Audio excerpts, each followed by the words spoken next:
Ang perpektong mundo ni Marco de Alba ay gumuho hindi dahil sa isang malakas na pagsabog o sa pagbagsak ng stock market.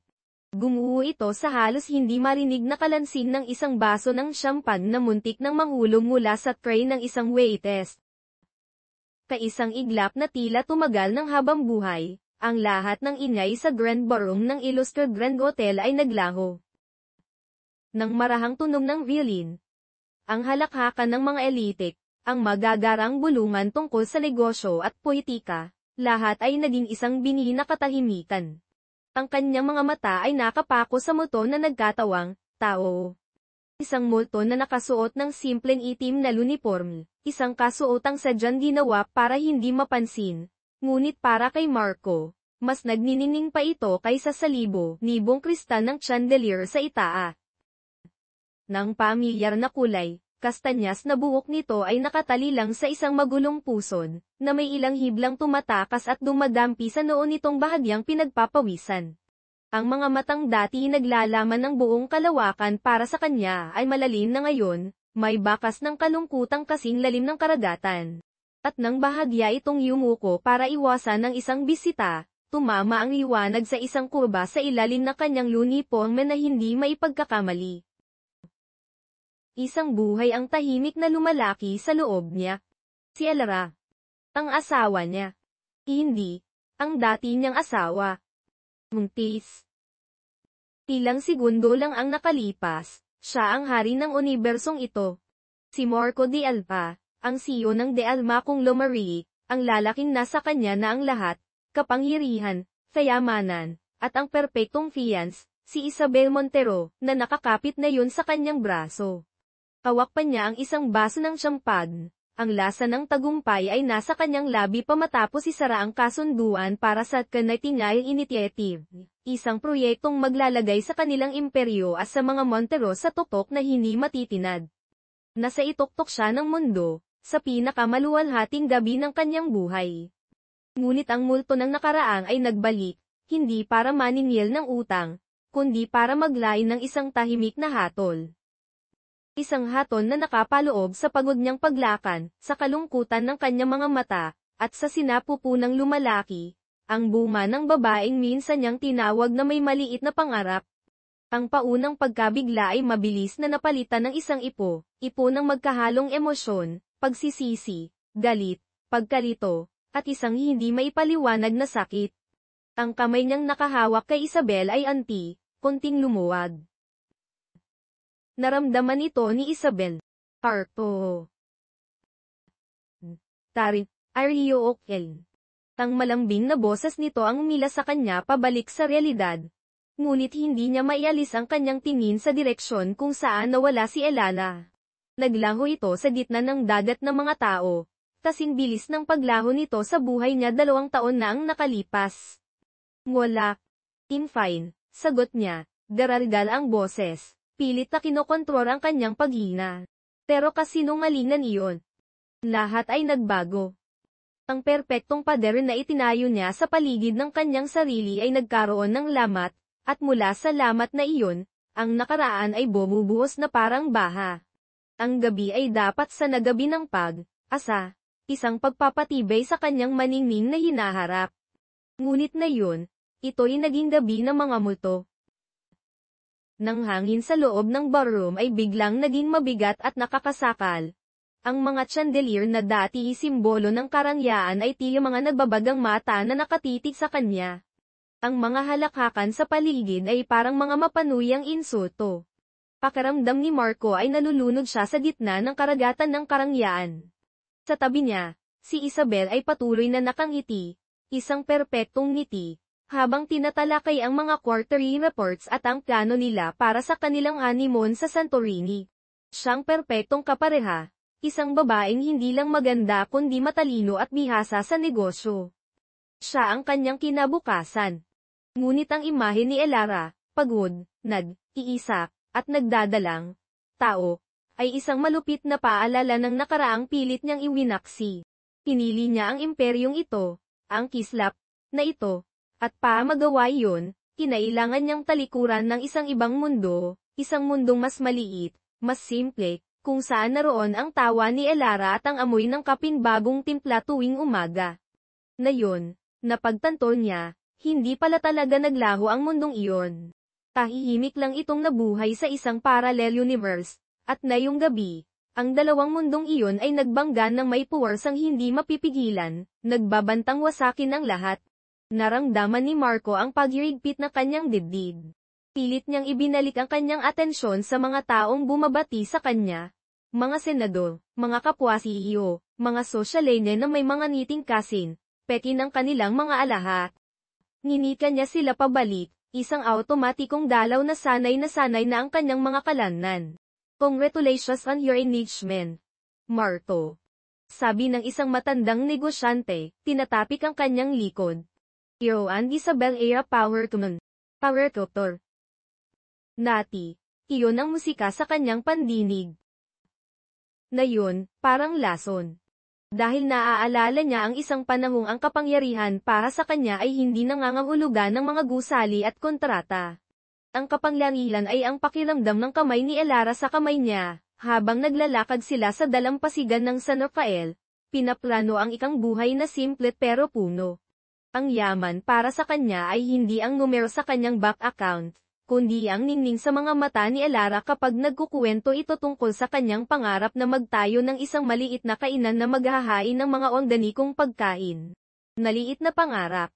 Iyon ang mga salitang binitiwan niya na tumapos sa lahat. At ngayon, ang multo ng mga salitang iyon ay bumalik para sampalin siya sa mukha. Pagitna ng lahat ng yaman at kapangyarihan, isang tanong ang paulit-ulit na umalinaw sa isip niya. Isang tanong na mas mabigat pa sa buong imperyong pinaghirapan niya, anak ko ba siya?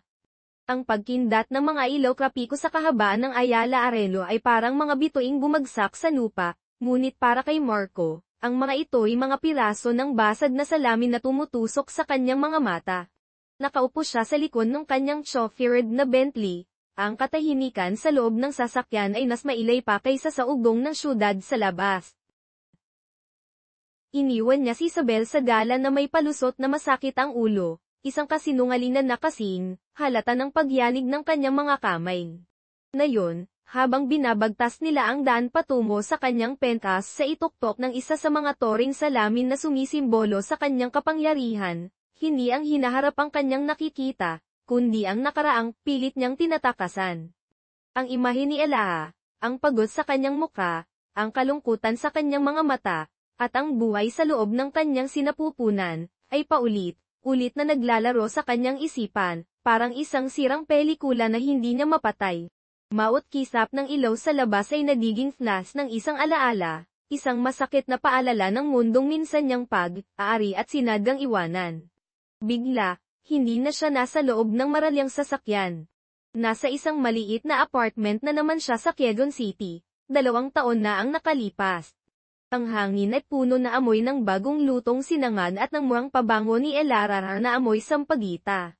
Nakatayo sila sa gitna ng salak. Napapaligiran ng mga kahon na naglalaman ng mga pangalap, ang mga pangarap ni Elana. Pangasangkla ng ordinikong sabon, mga bote ng gata ng niyod, mga sketch ng isahahang logo para sa isang maliit na kainan na tatawagin niyang Sinad, Liwanag. Naaalala pa ni Marco ang ningning sa mga mata nito habang ipinapakita sa kanya ang isang business plan na isinulat nito sa isang simpleng notebo. Narco, tingnan mo. Sabi nito, ang boses ay puno ng excitement. Pwede tayo magsimula sa isang maliit na stall sa weekend market. Nagamitin natin ang mga produkto mula sa farm ni Tatay sa San Rafael. Hindi natin kailangan ng malaking kapital, pasyon lang at sipag. Ang mga salita nito ay puno ng pag-asa, puno ng pananabik para sa isang kinabukasang sila ang magkasamang bubuo, gamit ang kanilang mga kamay. Ngunit ang narinig lang ni Marco ay ang salitang naliit. Elara. Serious say. Iyon ang mga salitang lumabas sa bibig niya, malamig at matalin na parang yelo. Naaalala pa niya kung paano unting nawala ang ningning sa mga mata nito, napalitan ng pagkalito, at pagkatapos ay sakit. Ihiyo ako ng deangba kong lumuri. Nakikipan, usap ako sa mga international investors, nagtatayo ako ng mga skyscraper. At ang gusto mo, magtinda tayo ng sabon sa palengke. Ang bawat salita ay isang sampal, hindi lang sa mga pangarap ni Elara, kundi sa kung sino siya. Nakita niya ang pagbagsak ng mga balikat nito, ang pagkuyong ng mga kamao nito sa gilid. Hindi mo naiintindihan, Marco. Ito ang pangarap ko. Ang magkaroon ng isang bagay na sarili ko, na pinaghirapan ko. Hindi ba pwedeng maging pangarap mo rin yun para sa akin? Nanong nito, ang bosas ay basag na. At doon, sa gitna ng mga pangaap na nakakaon, binitiwan niya ang mga salitang tuluyang sumirat sa kanilang Irdiran Certoswo for my world, Elara. Hindi tayo nabubuhay sa isang fairy. Ang katahimikan pagkatapos noon ay nakakabingi. Walang sigaw, walang iyakan.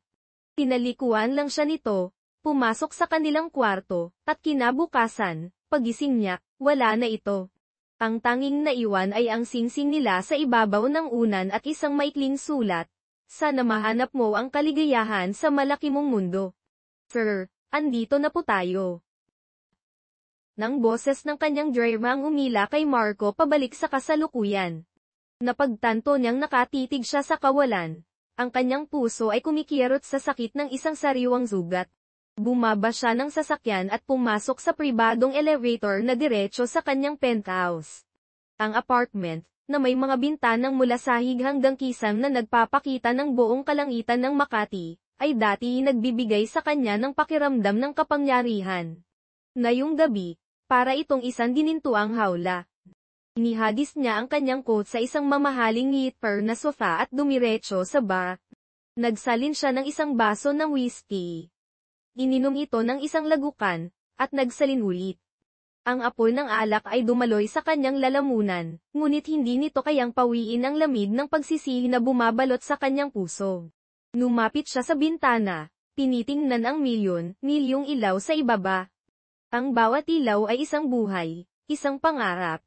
Gaano karaming pangarap ang inapaka niya para marating ang tuktok na ito.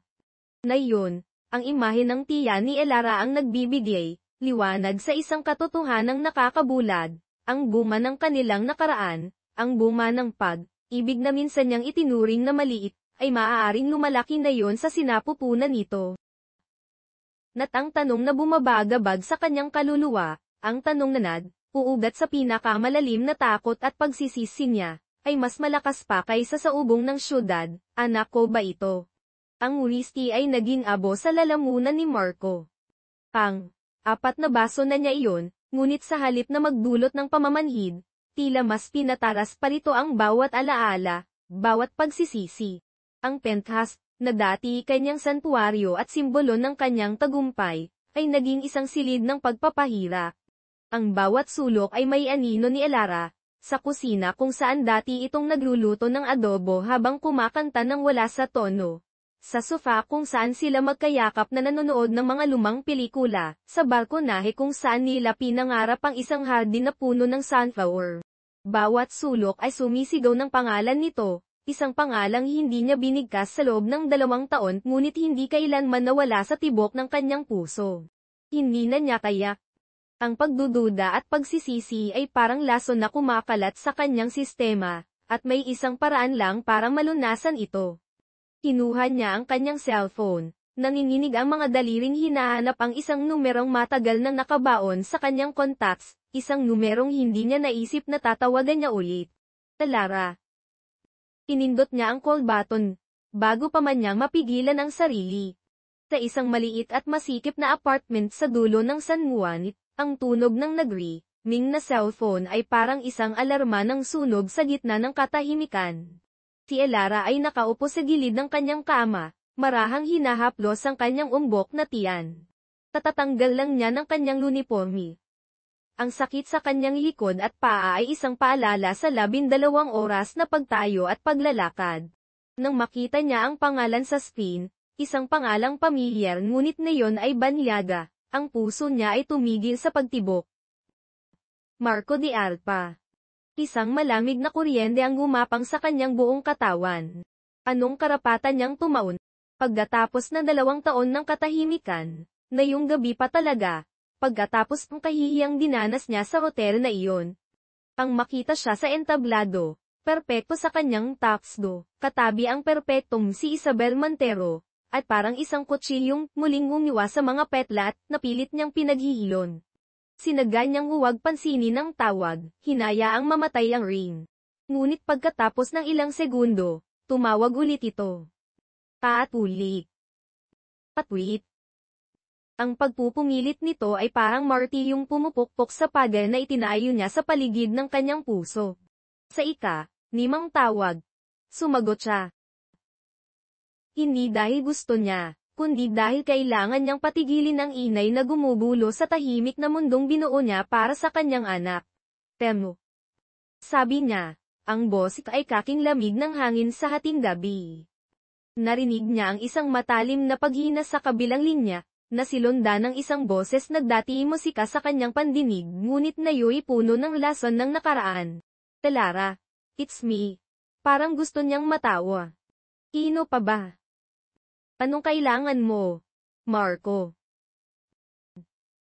Diretsahan niyang tanong, walang bahid ng anumang emosyon. Narinig niya ang pag-aatubi nito. Nakita-kita. Kanina sa galang. Kumusta ka na? Ang tanong ay isang sampal.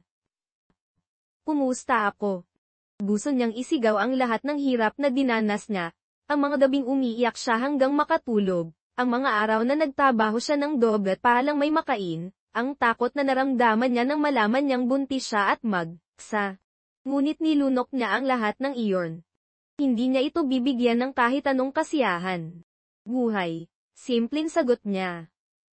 Lara, Lee, kailangan nating mag-usap. Ang desperasyon sa boses nito ay hindi niya pinansin. Wala tayong dapat pag-usapan, Marco, mariin niyang sabi. Ang Marco at Lara na kilala mo. Matagal ng patay. Huwag ka nang tatawag ulit. Na't bago pa man ito makasagot, pinatay na niya ang tawag. Hinadis niya ang cellphone sa kama na parang isang bagay na nakakapasong hawakan. Senior. Ang boses ni Lina, ang kanyang kaibigan at kasama sa apartment, ang pumutol sa katahimikan. Lumabas ito mula sa kusina, may dalang isang baso ng maligamhang na gatas. Nakita nito ang pamumutla sa mukha ni Ella. Siya, halos pabulong na sagot ni Elara. Naupo si Lila sa tabi niya, inilagay ang isang braso sa kanyang mga balikat. Anong gusto niya? Walang nagsalita sa loob ng ilang sandali. Tanging ang marahang paghitbi ni Elara ang maririnig. Pagkatapos, tuminala ito, ang mga mata ay puno ng galit at determinasyon. Hindi ko alam, at wala akong pakialam. Ina, natakot ako kanina. Nang makita ko siya, parang gusto kong tumakbo at magtago. Pero nang marinig ko ang boses niya, nang maramdaman nung sinusubukan niyang pumasok ulit sa buhay ko, nawala ang takot ko. Hinawakan niya ng mahigpit ang kamay ng kaibigan. Pinalaki ko ang pader na ito sa paligid namin ng anak ko. Walang sinuman ang pwedeng pumasok, lalo na siya. Lalaban ako para sa anak ko, Ninang. Hindi namin kailangan ng isang amang ituturing lang kaming maliit. Samantala, sa kabilang dulo ng syudad, ibinato ni Marco ang kanyang baso sa pader.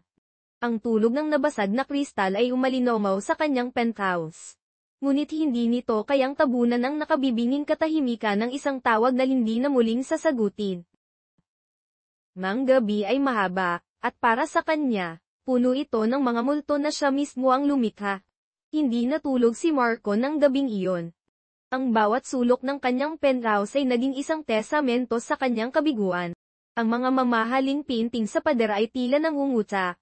Ang mga designer furniture ay naging malamig at walang buhay. Ang katahimikan pagkatapos ng tawag ni Elara ay mas masakit pa sa isang sigaw.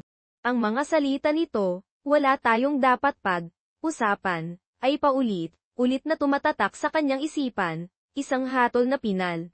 Kinaumagahan, pumasok siya sa kanyang opisina na may maitim na bilog sa ilalim ng kanyang mga mata at isang bigat sa kanyang dibdib na hindi kayang pag-aanin ng kahit anong tasa ng kape. Ngunit si Marco de Anba ay hindi isang taong sumusuko. Kung hindi niya kayang daanin sa salita, Gagawin niya sa parang pinakakabihasa niya, pera at kapangyarihan. Inutusan niya ang kanyang pinagkakatiwalaang assistant, si Ercor, na alamin ang lahat tungkol sa buhay ni Elana. Isang discreet background, sabi niya, ngunit sa totoo lang, ito ay isang desperadong paghahanap ng kasagutan. Sa loob lamang ng 24 na oras, ang report ay nasa kanyang mesa na. Isang manipis na folder na nilalaman ng 2 taon ng paghihirap. Binasa ni Marco ang bawat salita, at bawat salita ay parang isang suntok sa kanyang sikmura. Ang apartment sa San Juan, ang 2 trabaho ni Elara, waitress sa gabi, tagapuno ng stock sa isang grocery sa umaga, ang mga biyan ng kuryente at tubig na minsan ay huli nang nababayaran, ang pangalan ng isang murang in clinic kung saan ito nagpapasyet, pap. Ang simpleng buhay na minsan niyang hinamak ay isang araw na pakikipaglaban para lang mabuhay. At ginagawa niya ang lahat ng iyon habang nagdadalang, tao. Ang bigat ng pagsisisi ay halos magpaguho sa kanya.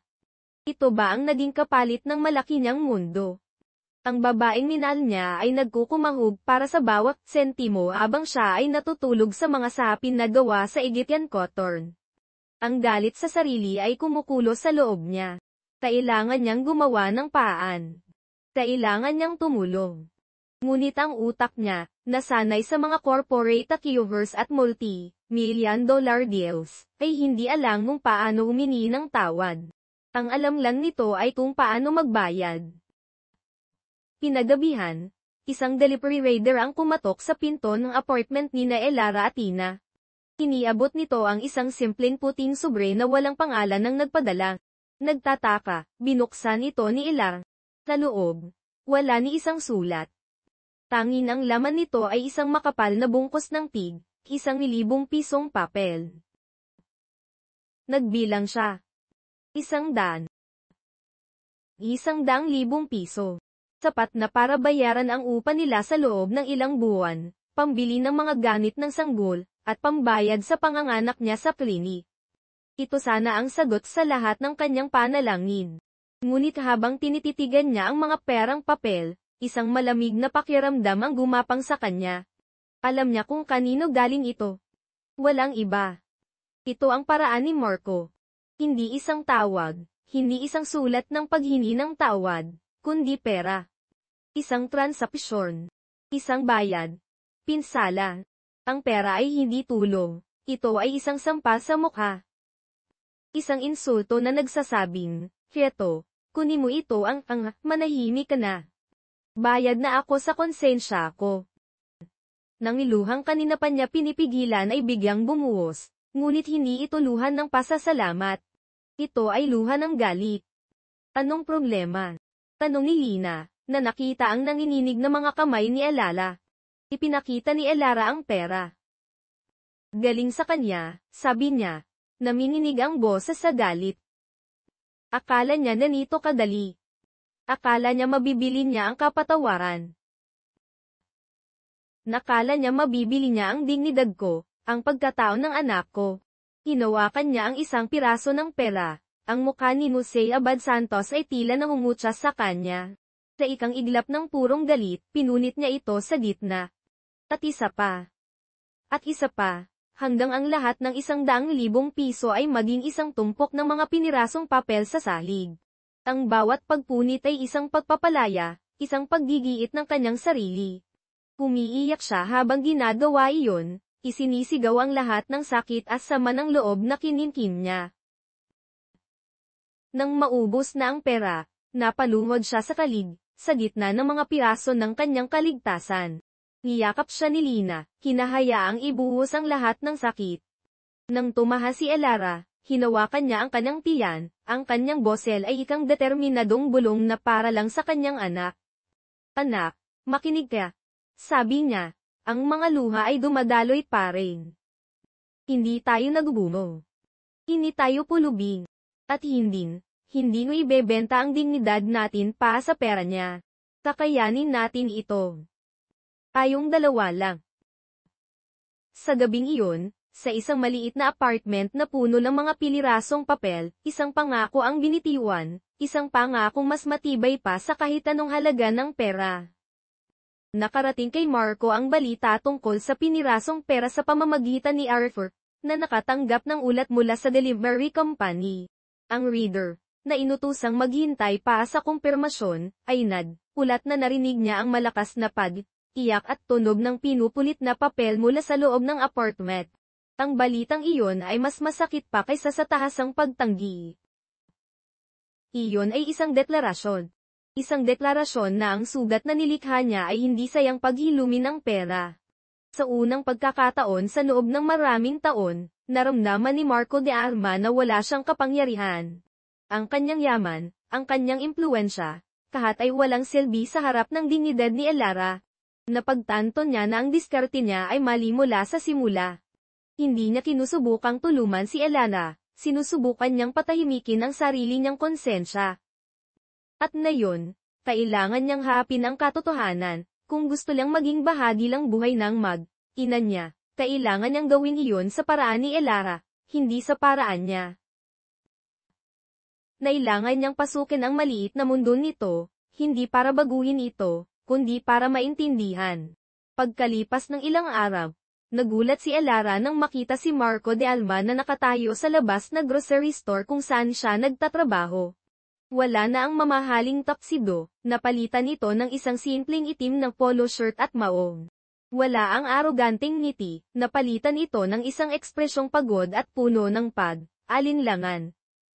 Sa unang tingin, para itong ibang tao. Elara, sabi nito, ang boses ay mahina. Halos hindi marinig sa ilay ng mga dumadaang sasakyan.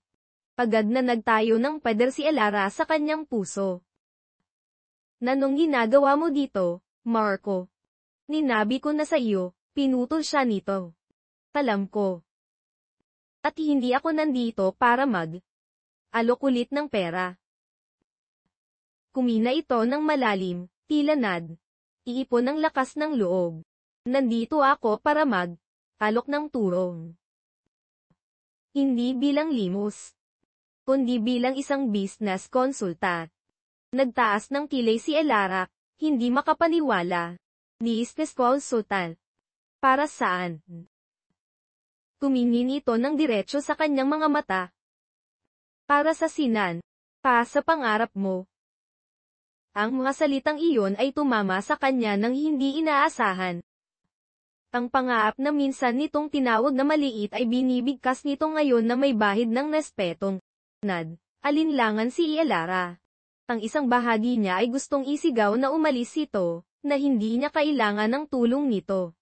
Ngunit ang isang bahagi niya, ang bahaging pagod na sa dalawang trabaho at sa walang katapusang aalala, ay isip. Ito ba ang pagkakataon? Hindi para sa pera, kundi para sa kaalaman, para sa pagkakataong maisakatuparan ng pangarap na matagal na niyang ibinaon. May kondisyon, sabi niya. Ang boses ay matatag. Laging nandoon, si Lina sa lahat ng uusap natin. At pangalawa, Courageousness. Walang personalan. Nagkaroon ng bahagyang sakit sa mga mata ni Marco, ngunit mabilis sitong tumaho. Payal ako. Kahit anong kondisyon. At doon nagsimula ang isang hindi inaasahang kabanata sa kanilang buhay. Ang kanilang mga pagpupulong ay hindi ginanap sa mga maraang-yaang boardroom, kundi isang maliit na mesa sa karenderya malapit sa apartment ni Ella. Habang si Lina ay tahimik na nagmamasid, pinag-usapan nila ang tungkol sa suppliers ng organikong sangkap, sa marketing strategies, at sa financial projections. Nakita ni Elara ang isang Marco na hindi niya pa nakikita dati, isang Marco na maliyag ang nakikinig, na nagbibigay ng matatalinong payo, at higit sa lahat na tinitingnan ang kanyang mga ideya ng may tunay na paglanga. Sa bawat pagpupulong, konting gumuho ang mga pader na itinayo ni Elara. Sa gitna ng mga usapan tungkol sa business permits at packaging designs, may mga sandaling nagkakatitigan sila, at sa mga sandaling iyon, nakikita niya ang dating Marco, ang lalaking minahan niya. Nakikita niya ang pagsisisi sa mga mata nito. Ang isang pagnanais na bumawi na higit pa sa negosyo. At nalamdaman din niya ang isang bagay na matagal na niyang itinaila, ang dating lapol. Muling nabuhay ito, hindi lang sa pagitan ng kanilang mga isipan na nagpapalitan ng ideya, kundi pati na rin sa pagitan ng kanilang mga puso. Isang gabi, habang tinatalakay nila ang posibleng disenyo para sa logo ng Sinad, iginuhit ni Marco ang isang simpleng sunflower. Ito, sabi niya, sumisimbolo sa pag-asa. Sa laging paghahanap sa liwanag, kahit gaano kadili. Tumingin ito kay Elara, at sa mga mata nito, nakita niya ang isang mensaheng hindi kayang sabihin ng mga salita. Ang kanilang pagpupulong ay hindi na lang tungkol sa pagbabalik ng mga pangarap ni Elara, ito ay tungkol na rin sa pag-asa na baka, sa kabila ng lahat, mayroon pa ring liwanag na naghihintay pa sa kanila. Ang karenderya ay naging kanilang hindi opisyal na opisina. Ang amoy ng adobo at siniga ay naging saksi sa konting pagbuo ng Sinag Organics. Ngunit habang lumalalim ang kanilang pagtatrabaho, lumalalim din ang hindi maipahayag na tensyon sa pagitan ni Marco at Elara. Ang Torelli business na kasunduan ay unti-unting nagiging malabo. May mga pagkakataong aksidenteng nagkakadikit ang kanilang mga kamay sa ibabaw ng mesa habang inaabot ang isang papel, at ang simpleng dapi ay nagdudulot na kuryenteng gumagapang sa kanilang mga ugat. May mga sandaling nahuhuli ni Elara si Marco na hindi nakatingin sa business plan, kundi sa kanyang tiyan, na ngayon ay mas malaki na at hindi na maitagok.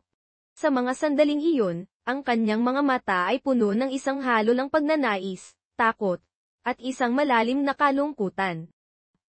Nalang ni Elara na ang tanong ay palaging nariyan. Nakalutang sa hanin sa pagitan nila, isang bangma na naghihintay lang ng tamang oras para sumabog. At natatakot siya sa araw na iyon, dahil hindi niya alam kung handa na ba siyang harapin ang katotohanan, o kung handa na ba siya. Isang hapon, habang iisang aayos si Elara ng mga papeles sa karenderya, maagang umalis si Lina dahil may emergency, dumating si Marco. Nala niya ang mga kampe ng pakaging na pinagawa niya. Tahimik silang umupo. Ngunit ang katahimikan ay mabigat. Puno ng mga salitang hindi masabi. Pinagmasdan ni Marco si Elara habang sinusuwi nito ang mga kahon. Ang paanang pagkunot ng no nito kapag seryoso, ang paraan ng pagkagat nito sa ibabang labi kapag iisip, lahat ay pamilyar, lahat ay masakit. Biglang, habang nakatingin siya dito, naramdaman ng sanggol sa sinapupunan ni Elara na sumipa ito ng malakas. Napahawak si Elara sa kanyang tiyan, isang maliit at hindi sinasadyang ngiti ang sumilay sa kanyang mga labi. Ang ngiting iyon, isang purong ekspresyon ng pagmamahal ng isang ina, ang siyang nagpabagsak sa lahat ng pader at pagpipigil ni Marco. Hindi na niya kaya. Ang pagpapanggap, ang pag-iwas, lahat ay kailangan ng matapos. Elara, sabi niya, ang kanyang boses ay nanginginig, halos hindi makilala. Napatingin ito Elara, sabi niya, ang kanyang boses ay nanginginig, halos hindi makilala.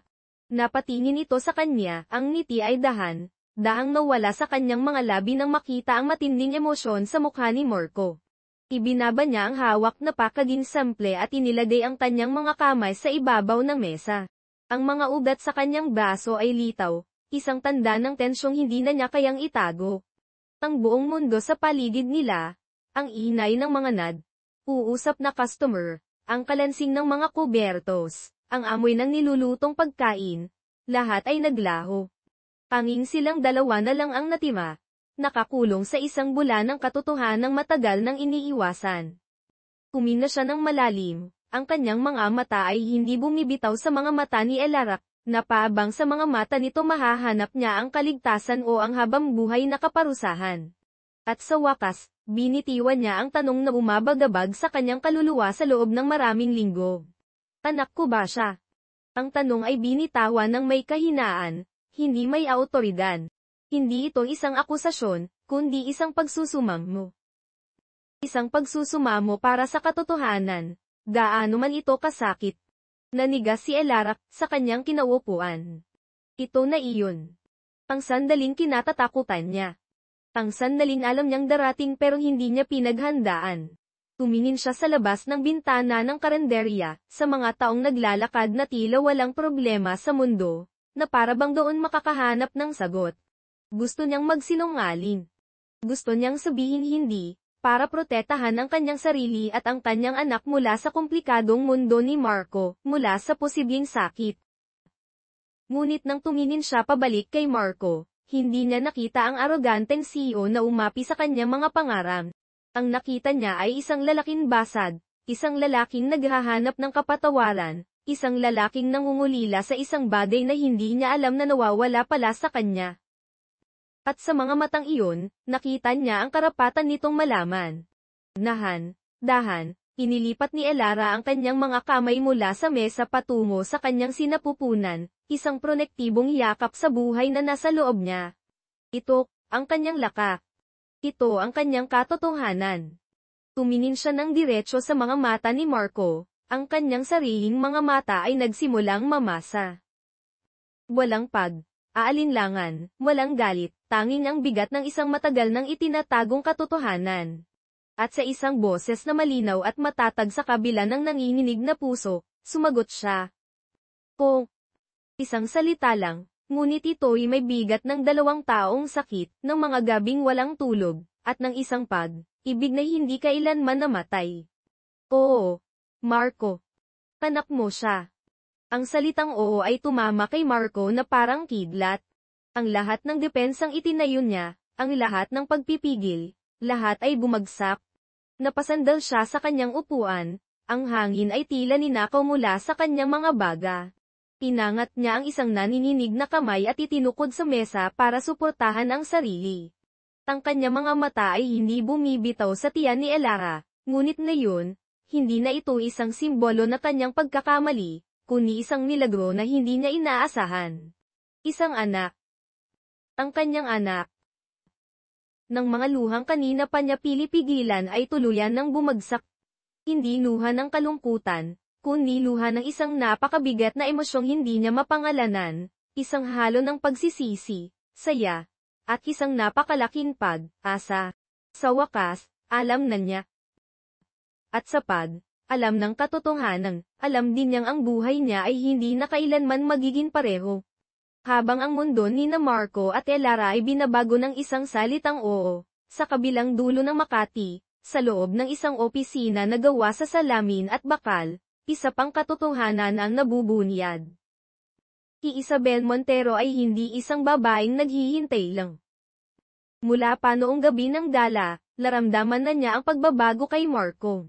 Ang bigla nitong pagkawala ng interes, ang mga gabing hindi ito sumasagot sa tawag, ang mga matang laging lumilipad sa malayo. At alam niya kung sino ang dahilan. Ang waitress na iyon. Ang munto mula sa nakaraan ni Marco. Hindi pinalaki si Isabel para maging tanga, pinalaki siya para manalo. Kaya't ginawa niya ang isang bagay na laging ginagawa ng mga Montero kapag may problema. Kumuha siya ng private investigator. Hindi niya hahayaang sirain ng isang hamak na babae ang lahat ng pinagplanuhan niya, ang kasal, ang pagsasanib ng mga kumpanya, ang hinaharap na nakasulat na para sa kanya. Ang sobre na iniabot sa kanya ng investigator ay kulay Manila, simple at mukhang walang halaga, ngunit ang laman nito ay dinamita. Umupo si Isabel sa kanyang litper, bag na upuan, ang malamig na hangin mula sa aircon ay dumadampi sa kanyang balat habang binubuksan ng sobre. Ang mga unang litrato ay kumpirmasyon ng kanyang hinala, si Marco ang babae, si Elara, na magkasama sa isang mumurahing karendara. Nakukunan sila sa iba't ibang araw, seryosong uusap sa ibabaw ng mga papeles. Ngunit ang sumunod na mga litrato ang nagpatigil sa kanyang paghina. Mga long lens shots ni Elara na naglalakad, at sa mga kuha na iyon, malinaw na malinaw ang kanyang pagbubuntis. Isang malamig na galit ang gumapang sa kanyang puso. Kaya pala, hindi lang ito tungkol sa nakaraan. Ito ay tungkol sa isang hinaharap na hindi siya kasama. Ngunit hindi iyon ang pinakabomba sa lahat. Ang huling pahina ng report ay isang background shot kay Elara, at sa ilalim ng Prairie Employment and Projects, may isang pangalan na halos magpagugo sa kanyang mga mata, Project 19. Ang Project 19, ang proyektong nagbigay sa kanya ng parangal ng proyektong nagpatibay sa kanyang posisyon sa Montero Conglomerate, ang proyektong naging pundasyon ng pagsasanib nila ni Marco.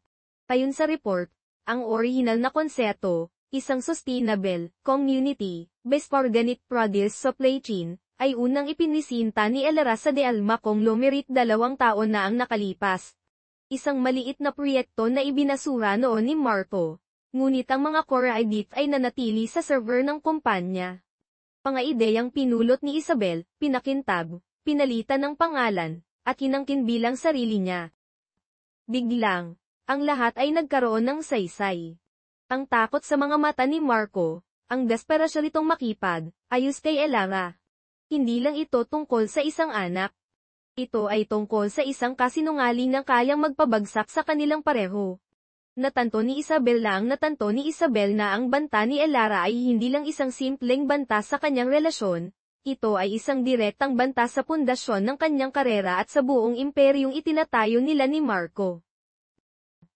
Nang babaeng iyon, ang waitress na minamaliit niya, ay may hawak na 2 bomba, isang anak na magiging habang-buhay na koneksyon nito kay Marco, at isang katotohanang kayang magwasak sa reputasyon na pinaghirapan niyang buuin. Ang Project Nightingale ay ang kanyang obra maestra. Ngunit na yun, nalaman niyang ang obra maestrang iyon ay ninakaw. Ang ngiti ni Isabel ay dahang naglaho, napalitan ng isang malamin at kalkuladong masa. Tinitigan niya ang litrato ni Elara sa report, isang babaeng pagod, simple, ngunit may determinasyon sa mga mata. Isang babaeng nagbabantang kunin ang lahat ng bagay na para sa kanya ay pag-aari niya. Hindi siya papayat. Si Isabel Montero ay hindi natatalong. Kung kailangan niyang maging kontrabida para protektahan ang kanyang mundo, gagawin niya ito ng walang pag-aalinilangan. Inuha niya ang kanyang telepono. Oras na para kausapin si Marco. Oras na para pumili siya. Ang tawag ni Isabel ay dumating na parang isang malamig na hangin sa gitna ng init ng emosyon ni Marco. Kagagaling lang niya sa karinderya. Ang salitang oo ni Elara ay ulit pa rin sa kanyang isipan na parang isang sagradong himno. Sa unang pagkakataon sa loob ng 2 taon, naramdaman niya ang isang bagay na mas malaki pa sa tagumpay, pag-asa. Ngunit ang boses ni Isabel sa kabilang linya ay agad na pumutol sa kanyang panandaliang kaligayahan. Narko, wanid to taf. Room. Parihoafik. Ang tono nito ay hindi iwan ng lugar pa sa pagtanggi. Alam niyang may mali. Isang malaking problema. Pagdating niya sa opisina ni Isabel, nadatnan niya itong nakatayo malapit sa bintana, nakatanaw sa syudad, ang kanyang postura ay perpektong ngunit puno ng tensyon. Nang Manila envelope ay nakapatong sa ibabaw ng kanyang makintab na mesa. Mas please. Tanong ni Marco, kahit na may masama na siyang kutob. Very thin, simpleng sagot ni Isabel, habang humaharap ito sa kanya. Ang mga mata nito ay walang emosyon, na mas nakakatakot pa kaysa sa galit. Alam ko na ang lahat, Marco. Tungkol sa waitress. Tungkol sa pagbubuntis niya. Hindi nagulat si Marco. Sa isang paraan, inaasahan na niya ito. Ngunit ang sumunod na sinabi ni Isabel ang nagpayanig sa kanyang mundong. At alam ko na rin ang tungkol sa Project Nightingale. Inihagis ito ang report sa mesa. Ang orihinal na ideya ng pangarap na tinawag mong maliit. Noon, naintindihan ni Marco ang lahat. Hindi lang ito selos ng isang freelance. Ito ay isang laban para sa kapangyarihan. Ito ay indakmit. Ano ang gusto mo, Isabel? Tanong niya. Ang kanyang boses ay kalmado sa kabila ng bumabagyong damdamin sa loob niya. Lumapit si Isabel, ang bawat hakbang ay may kalkuladong lakas. Puminto ito sa harap niya. Sapat na ang lapit pa makita niya ang kislap ng determinasyon sa mga mata nito. Simple lang ang gusto ko, Marco. Gusto ko ang buhay na ipinangako sa atin. Sabi nito, ang boses ay tila isang sutlang bumabalot sa bakal. Itutuloy natin ang kasal. Pagsasamahin natin ang mga kumpanya. At ang babaeng iyon ay mawawala. Init ang ulo ni Marco. At paano mo inaasahan na mangyayari yon? Madali lang, sabi ni Isabel, isang malamig ng ngiti ang sumilay sa kanyang mga labi. May pagpipilian ka. Unang pagpipilian. Paninindigan mo siya. At sa sandaling gawin mo yun, ilalabas ko ang lahat. Hindi lang ang tungkol sa project na itilan. Nagamitin ko ang lahat ng kapangyarihan ng Montero kung Lumerit para sirain siya. Naragawa ko ng eskandalo. Sasabihin nung niloko kanya, na ginagamit niya ang bata para mangikin. Sisirain ko ang pangalan niya, ang negosyo niya, ang kinabukasan ng anak mo. At ikaw, Marco, babagsak ka kasama niya. Tatalikuran ka ng board, ng mga investors, ng lahat. Nang bawat salita ay isang banta, isang laso na idinisenyo para paralisahin siya sa takot. At ang pangalawang pagpipilian. Tanong ni Marco. Ang kanyang panga ay naninigas na sa galit. Ang pangalawang pagpipilian, sabi ni Isabel, ay ang pagiging matalino. Itatanggi mo siya. Itatanggi mo ang bata. Sasabihin mo sa publiko na isa siyang oportunistang ex-wife na gustong sumira sa atin. Isang public statement lang, Marco. Isang press conference. Nagkatapos noon, naku na ang bahala sa kanya. Bibigyan ko siya ng perang hindi niya kayang kitain sa buong buhay niya para maglaho na lang siya. Mananatiling malinil ang pangalan mo. Pagpapatuloy ang pagsasanig. Papapasayo pa rin ang imperyo. Nailangan mo lang siyang sirain. Ang alok ay nakalatag sa harap niya, ang imperyo kapalit ng kanyang kaluluwa. Tinitigan ni Marco si Isabel, at sa sandaling iyon, hindi niya nakita ang babaeng pakakasalan niya, kundi isang estrangerang may mga matang gawa sa yeo. At sa isip niya, biglang lumitaw ang imahe ni Elara, ang kanyang tapang, ang kanyang dignidad, ang paraan ng paghawak nito sa kanyang tiyan. Nang imahe ng kanilang anak, ang pangarap na minsan niyang tinawag na maliit. At sa unang pagkakataon, sa kanyang buhay, ang pagpili ay naging napakalinaw. Tumingin siya ng diretso sa mga mata ni Isabel, ang kanyang boses ay puno ng isang kapayapaan at katiyakan na hindi niya panaramdaman kailanman. Pinipili na siya. Pumakbang siya paatras, palayo kay Isabel, palayo sa mundong binuon niya. Pinipili ko sila. At nang walang isa pang salita, tinalikuran niya ang lahat, ang opisina, ang fiance, ang imperyo, at tumakbo. Tumakbo siya pabalik sa kaisa. Isang lugar kung saan siya tunay na nabibilang. Pabalik kay Elara. Tumakbo si Marco na parang hinahabol ng lahat ng demonyo ng kanyang nakaraan.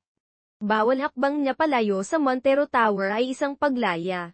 Iniwan niya ang kanyang sasakyan, sumakay sa taxi. Ang tanging destinasyon sa kanyang isip ay ang maliit na apartment sa San Man. Wala siyang dalang kahit ano maliban sa susi ng kanyang kotse at ang bigat ng desisyong kanyang ginawa. Ngunit pakiramdam niya ay mas magaan siya kaysa dati. Pagdating niya sa pinto ni Elara, huminto siya. Ang kanyang puso ay kumakabog ng malakas sa kanyang dibdib. Naano kung muli na ang lahat? Paano kung hindi siya matanggap ni Elara? Pumatok siya. Ang tunog ay tila umalinaw sa tahimik na pasilyo. Nang bukas ang pinto at nakita niya si Elara, ang mga mata nito ay puno ng pagtataka at pag-aalala. Lahat ng takot ni Marco ay naglaho. Wala nang salita. Niyakap niya ito ng mahigpit, ang mukha niya ay ibinaon sa buhok nito na amoy sampagita, nilalanghap ang pamilyar na amoy na matagal na niyang kinasasabikan. Pinili ko kayo, bulong niya, ang boses ay basad. Elara, pinili ko ngayo. Sa loob ng masikip na sala, habang si Lina ay tahimik na nagtimpla ng kape, ikinuwento ni Marco ang lahat. Ang banta ni Isabel, ang lihim ng Project Nightingale, ang ultimatum. Habang nagsasalita siya, hindi niya binitiwan ang namay ni Elara. Inaasahan niya ang galit, ang panunumbat. Ngunit sa halip, ang nakita niya sa mga mata ni Elara ay pag-unawa, at isang bagay na hindi niya inaasahan, paghanga. Nang matapos siyang magsalita, hinigpitan ni Elara ang hawak sa kanyang kamay. Hindi ka nag-iisa sa laban na ito, Marco, sabi nito, ang boses ay matatag. Kung babagsak ka, babagsak tayong magkasama. At kung tatayo tayo, tatayo tayong magkasama. Sa sandaling iyon, sa gitna ng mga lumang kasangkapan at sa ilalim ng isang bombilyang andak, nahanap ni Marco ang kanyang tunay na tahanan. Ang balita ng pagbagsak ay dumating na parang isang bagyo. Kinabukasan, resign si Marco bilang Kasunod nito, ang anunsyo ng atas na Montero kong lumeri sa pagsasanib, na sinundan ng mga angikulong nagpapakalat ng mga chismis tungkol sa kanyang personal na indiscretions. Bumagsak ang stocks ng Delma. Tinalikuran siya ng board of directors na dati pumupuri sa kanya. Ang mga kaibigang dati nakikipag, unahan para makasama siya ay biglang hindi na matawagan. Sa loob ng isang linggo, nawala sa kanya ang lahat ng itinayo niya. Ngunit sa bawat pintong nagsasala, isang bintana ang nagbubukas sa maliit na apartment. Nagsimula sila mula sa simula. Ang bisyestan pa sa Sinag Organics na dating nasa isang simpleng notebook ay naging kanilang bibliya. Ang maliit na ipon ni Elanga at ang natitirang personal na pera ni Marco na hindi nakatali kakumpanya ay naging kanilang puhunan. Ang kanilang mga araw ay napuno ng hirap at pag-asa. May mga gabing halos hindi sila natutulog, pinupunan ang mga papeles para sa naghahanap ng pinakamurang supplier, at eksperimento ng mga resipe sa maliit na kusina. May mga panahong tila gusto na nilang sumuko, kapag ang pera ay kapos at ang mga problema ay dumarami. Ngunit sa bawat pagsubok, masalo silang nagiging matatag. Ang dating CEO na sanay sa mga utos ay latutong magbuhat ng mga sako ng niyog. Nang babaeng dating isang lumalaban ay natutong pagkatiwalaan muli ang lalaking minsan nang sumira sa kanya. At isang gabi, habang sila'y pagod na nakaupo sa sahig, pinagsasaluhan ng isang plato ng instant noodles. Biglang tumawa si Elara. Sino ang Aakalang ang Griet Marco de Arba ay magiging tagatikim ko ng bago kong formula ng sabon. Tumawa rin si Marco, isang tunay at masayang tawa na matagal nang hindi naririnig mula sa kanya. At sino ang Aakalang ang imperyo ko pala ay magsisimula sa isang naliit na apartment na amoy adobong. Sa gitna ng hirap, nahanap nila ang isang uri ng kaligayahan na hindi kayang bilhin ng pera. At makalipas ang ilang buwan, sa isang simpleng ospital ng gobyerno, isinilang ang kanilang pinakamalaking yaman. Isang malusog na, sanggol na babae, na may mga matang tulad ng kay Marco at ngiti na tulad ng kay Elara. Tinangalanan nila siyang Aurora, na ang ibig sabihin ay buka, liwayway. Ang simula ng kanilang bagong umaga. Sa tulong ng social media at word of mouth, ang Sinag Organics ay konting nakilala. Nagsimula sila sa isang maliit na stall sa isang weekend market sa Quezon City, at ang mga tao ay agad na nahalina sa kalidad ng kanilang mga produkto at sa kuwento sa likod nito. Nang kuwento ng isang babaeng ipinaglaban ang kanyang maliit na pangarap ay naging inspirasyon. Si Elara ang naging mukha ng brand, isang ina, isang entrepreneur, isang babaeng hindi sumuko. Si Marco naman ay nanatili sa likod, ang utak sa likod ng operasyon, gamit ang lahat ng kanyang kaalaman sa negosyo para palagbuin ang kanilang pinaghirapan. Naging maganda ang takbo ng lahat. Masyadong magandang. At tulad ng isang bagyo pagkatapos ng mahabang katahimikan, ang multo ng kanilang nakaraan ay nagbalik. At may dala itong pangalan, Project Nightingale. Nagsimula ito sa isang ang desist letter mula sa mga abogado ng Montero kong Lumare. Inaakusahan sila ng intellectual property theft. Sinasabing ang konsepto ng Sinag Organics ay isang direktang kopya ng kanilang multi-bilyong proyektong Project Nightingale. Ito ay isang malinaw na panggigipit, isang paraan para takutin sila at ubusin ang kanilang limitadong pondo sa mga legal fees. Sumunod ang mga anonymous na reklamo sa FIDA at na nagresulta sa mga sorpresang inspeksyon at pansamantalang papapatigil ng kanilang operasyon. Ang kanilang mga suppliers ay biglang nagsimulang atrasan, tilatakot ng mga mas malalaking klientel. Ng mga online blogs ay nagsimulang maglabas ng mga artikulong naninira sa kanilang produkto. Nalam ni na Marco at Elara kung sino ang nasa likod ng lahat ng ito. Isabel. Hindi ito kontenton na nawala si Marco sa kanya, gusto nitong wasakin ang lahat ng napapasaya dito. Nabi, Gabi, ang pag-aalala ay bumabalot sa kanilang maliit na apartment. Tinitingnan ni Marco ang mga papeles ng demanda, ang utak niya ay iikip ng mga legal na estratehiya. Lalabanan natin sila sa korte, sabi niya. Ang boses ay puno ng galit. May ebidensya ko. Papatunayan natin na sa iyo ang orihinal na ideya. Ngunit umiling si Elangra. Tinitingnan niya ang matutulog na si Aurora sa kuna. Marco, kung lalaban tayo sa korte, aabutin ng taon. Pauubos ang pera natin. At sa huli, kahit nanalo pa tayo, pagod na tayo at sira na ang pangalan natin. Nakita ni Marco ang takot sa mga mata nito, ngunit nakita rin niya ang isang kakaibang lakas. Hindi tayo lalaban sa paraan nila, sabi ni Elara.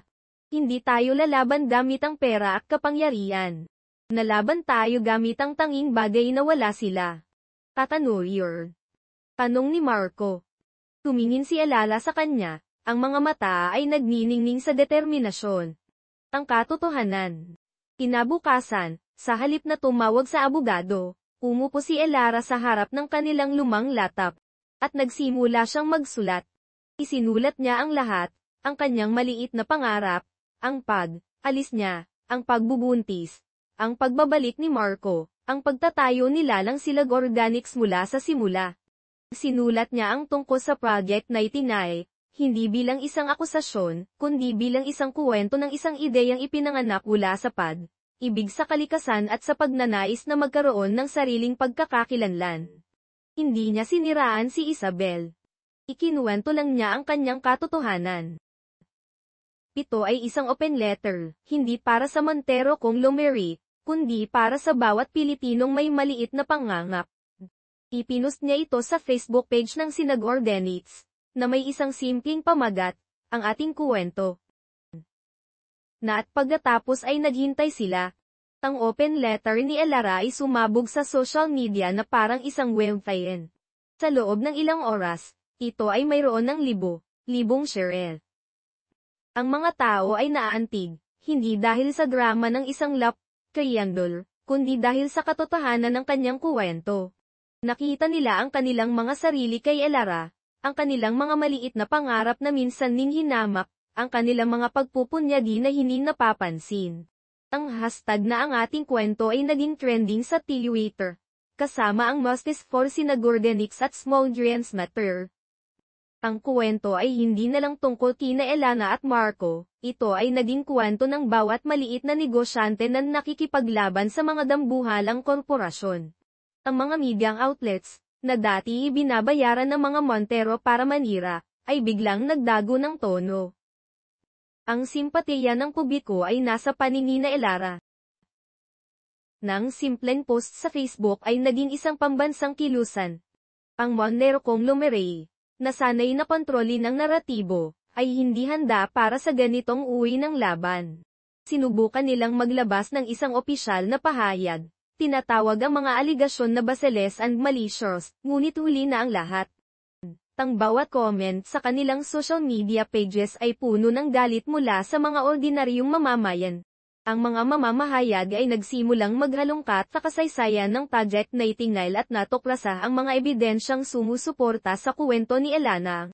Ang dating mga empleyado ng Daanma Conglomerate ay nagsimulang magsalita off-the-record. Kinukumpirma na ang orihinal na konsepto ay matagal nang umiikot sa kumpanya bago pa man itong i-develop ni Isabel.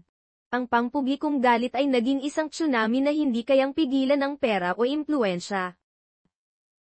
Nagsimulang bumagsak ang stocks ng Montero. Ang mga malalaking investors ay atrasan. Ang pangalan ni Isabel Montero, na dati simbolo ng women empowerment, ay naging simbolo ng pagnanakaw at pang-api. Sa gitna ng eskandalo, napilitang mag-imbestiga ang board of directors ng Montero Conglomerate. Sa harap ng hindi matitinag na ebidensya at ng papalubhang krisis sa kumpanya, wala silang ibang pagpipilian. Si Isabel Montero ay napilitang mag-resign sa lahat ng kanyang posisyon. Ang muling balita tungkol sa kanya ay isang litrato sa airport, nagmamadaling umalis ng bansa, ang mukha ay nakatago sa likod ng malalaking sunglasses. Ang kanyang pagbagsak ay kasing bihis at kasing tindi na kanyang pag-akyat sa kapangyarihan. Samantala, ang Senador Denix ay namukadkan. Ang mga orders ay dumagsa mula sa buong bansa. Ang mga malalaking retained stars na dati ayaw silang pakinggan ay uunahan na ngayong maging distributor. Ang kanilang maliit na stall sa weekend market ay naging isang serye ng mga kiosk sa mga pangunahing mall. Ngunit higit pa sa tagumpay sa negosyo, ang Senador Denix ay naging isang simbolo. Isang simbolo ng pag-asa, ng katotohanan, at ng lakas ng mga maliliit na nangangarap. Sina Marco, Elara, at ang maliit na si Aurora ay naging inspirasyon, isang pamilyang pinatunayan na ang tunay na kapangyarihan ay hindi nasusukat sa yaman, kundi sa tibay ng puso at sa pagtayo para sa kung ano ang tama. 5 taon ang lumipa. Ang inay ng syudad, na inapalitan ng huni ng mga ibon at ng lagasas ng hangin sa mga puno. Ang penthouse sa Makati ay isa na lang malayong alaala. Sina Marco at Elara ay nakatira ngayon sa isang simpleng bahay sa San Rafael, sa mismong lupain kung saan nagsimula ang mga pangarap ni Elara. Ang kanilang tahanan ay napapaligiran ng isang hardin, hindi na mga nagtataas ang gusali. At sa gitna ng hardin na iyon, isang malawak na taniman ng mga sunflower ang laging nakaharap sa araw. Ang Senador Denix ay isa ng matagumpay na kumpanya sa buong bansa, kilala sa kanilang mga etikal na pamangaraan at sa pagtulong sa mga lokal na magsasaka. Ngunit ang kanilang pinakamalaking tagumpay ay hindi ang mga numero sa kanilang financial reports. Isang hapon, habang ang araw ay dahang lumulubog at nagpipinta ng kulay kahel at lila sa kalangitan, magkahawak, tamay sila Marco at Elara sa kanilang beranda, pinapanood ang kanilang dalawang anak. Si Aurora, na ngayon ay isang bibo at matalinong 5 taong gulang, ay tumatakbo at nakikipaghabulan sa kanyang nakababatang kapatid, si Miguel, isang malikot na 2 taong gulang na may mga matang tulad ng sa kanyang ina. Ang halakhak na kanilang mga anak ang pinakamagandang musikang narinig nila sa kanilang buhan. Pinatong ni Elara ang kanyang ulo sa balikat ni Marco, isang pamilya at komportableng galaw. Naaalala mo ba, bulong niya, noong sinabi mong maliit ang pangarap ko? Tumingin si Marco sa kanya, ang kanyang mga mata ay puno ng pagmamahal at ng isang bakas ng pagsisisi na hindi na kailanman mawawala. Hinawakan niya ng mas mahigpit ang kamay nito. Iyon ang pinakamalaking pagkakamali ng buhay ko. Ang hindi nakita na ang pangarap mo pala ang pinakamalaki sa lahat. Tumingin sila sa kanilang mga anak, sa kanilang tahanan, sa mga sunflower na sumasayaw sa hangin. Ang lahat ng ito ay nagsimula sa isang maliit na pangarap. Isang pangarap na itinayo hindi sa bakal at salamin, kundi sa pag-ibig, pagpapatawad, at pangalawang pagkakataon.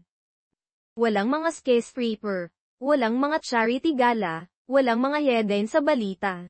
Tanging kapayapaan. Tanging pamilyang. Tanging pag-ibig. Niyakap ni Marco si Elara mula sa likod, isilandar ang kanyang baba sa ulo nito. Ito, bulong niya, habang sabay nilang pinapanood ang huling sinag ng araw na nagpapaalam. Ito ang tunay na imperyo. At sa ilalim ng papalubog na araw, sa gitna ng kanilang hardin, nahanap nila ang isang uri ng yaman na hindi kayang sirain ng kahit anong bagyo, isang yaman na panghabambuhay. Nang huling mga salita ni Lily, dahil po sa akin, ay lumapag sa gitna ng malamig at tahimik na conference room na may bigat na hindi inaasahan. Para kay Albert, nasanay sa mga salitang puno ng corporate jargon, mga numero, at mga pekin papuri, ang simpleng katotohanan iyon ay parang isang malakas na sampal. May isang bagay sa paraan ng pagkakasabi nito, walang bahid ng pagsisisi, walang drama, isang simpleng paglalahad lang ng katotohanan, na tumagos sa pader ng yelong matagal na niyang itinayo sa paligid ng kanyang puso. Tinitigan niya ang bata sa tapat niya. Nang mga paa nito ay masayang kumpugan sa ilalim ng malaking upuan, na tila walang kamalay, malay sa bigat ng kanyang mga binitawang salita. Para sa kanya, iyon ay isang katotohanan lang. Para kay Albert, iyon ay isang kwento ng sakripisyo. Sumandal siya ng bahagya sa kanyang upuan, ang kanyang mga mata ay hindi umaalis sa bata. Ang resume ni Sarah Ramos ay nakabukas pa rin sa harap niya, ngunit ang mga nakasumat doon, mga academic achievements, mga nakaraang trabaho, ay tila nawala ng kulay kumpara sa kwentong isinasalaysay ng kanya anak. At sa tingin mo, magiging magaling siya dito? Tanong ni Albert. Ang kanyang boses ay mas malumanay na ngayon. Nasiglang tumango si Lily. Opo. Matalino po siya at mabait. Lagi po siyang tumutulong sa mga tao. Kahit po yung kapitbahay naming laging galit, binibigyan pa rin niya ng pagkain kapag sobra ang niluto niya. Tumingin ulit si Albert sa resume, ngunit na yun, binabasa na niya ang bawat linya ng may bagong pananaw. First year college, full scholarship, De La Salle University. First, BA in Marketing Management. Nins Lister. Pagkatapos, isang biglang paghinto. Walang degree. Ang sumunod na linya ay isang listahan ng mga trabaho, waitress sa isang tapat, hardin, tagalinis sa isang kondo, delivery reader para sa isang food appli. Ang uri ng mga trabahong ginagawa ng mga taong lumalaban para mabuhat, hindi ng mga taong nagtatayo ng karala. Nakita niya ang pattern. Ang timeline ng paghinto niya sa pag-aral at ang simulan ng mga trabahong ito ay perpektong tumutugma sa edad ni Lee. At bakit ka pumunta dito ngayon, Lee? Tanong ni Albert. Isinasara ang folder. Ngumiti ito. Kasi po, malungkot na malungkot si Mama kanina pagkatapos niyang kausapin yung nasa telepono. Sabi niya, gusto niya raw po akong bigyan ng magandang buhay. Kaya pumunta po ako para tumulong. Muling sumandal si Albert, ang kanyang ekspresyon ay lumambot. Hindi gaanong kalaki, ngunit sapat para mapansin ng sinumang nakakakilala sa kanya na may isang bagay na malaki ang nagbago. Nagbigay siya ng isang maliit at totoong ngiti. Kung ganon, sabi niya, daang isinasara ang folder. Simulan na natin ang interview. Tinaglapit niya ang kanyang mga kamay sa ibabaw ng mesa. Sabihin mo sa akin, tanong niya, paano mo ilalarawan ang mama mo? Isip si Lily, ang kanyang ulo ay bahagyang nakataginid. Pagkatapos ay sinabi niya ng may katiyakan, si mama ko, laging nagtatrabaho. Araw po. Anong klaseng trabaho? Naglinis po siya ng mga bahay. Tapos minsan pumuritres siya. Minsan din po, naghahatid siya ng pagkain sa mga pinto ng mga tao. Hans hindi po siya nakakaupo. Bahagyang kumunot ang noo ni Albert, tumatango para ipagpatuloy nito ang kuwento. Hindi po siya bumibili ng kahit ano para sa sarili niya, dagdag ni Lily. Kahit po butas na yung sapatos niya. Sabi niya, okay pa to. Tapos bibilhan niya po ako ng bago.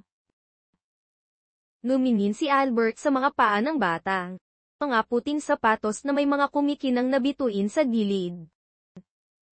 Paguo at nalinis. Nagkaroon na ng saysay ang lahat. Nalagi niya po akong inuuna, sabi ni Lily, at ang kanyang maliit na boses ay naging mas mahina.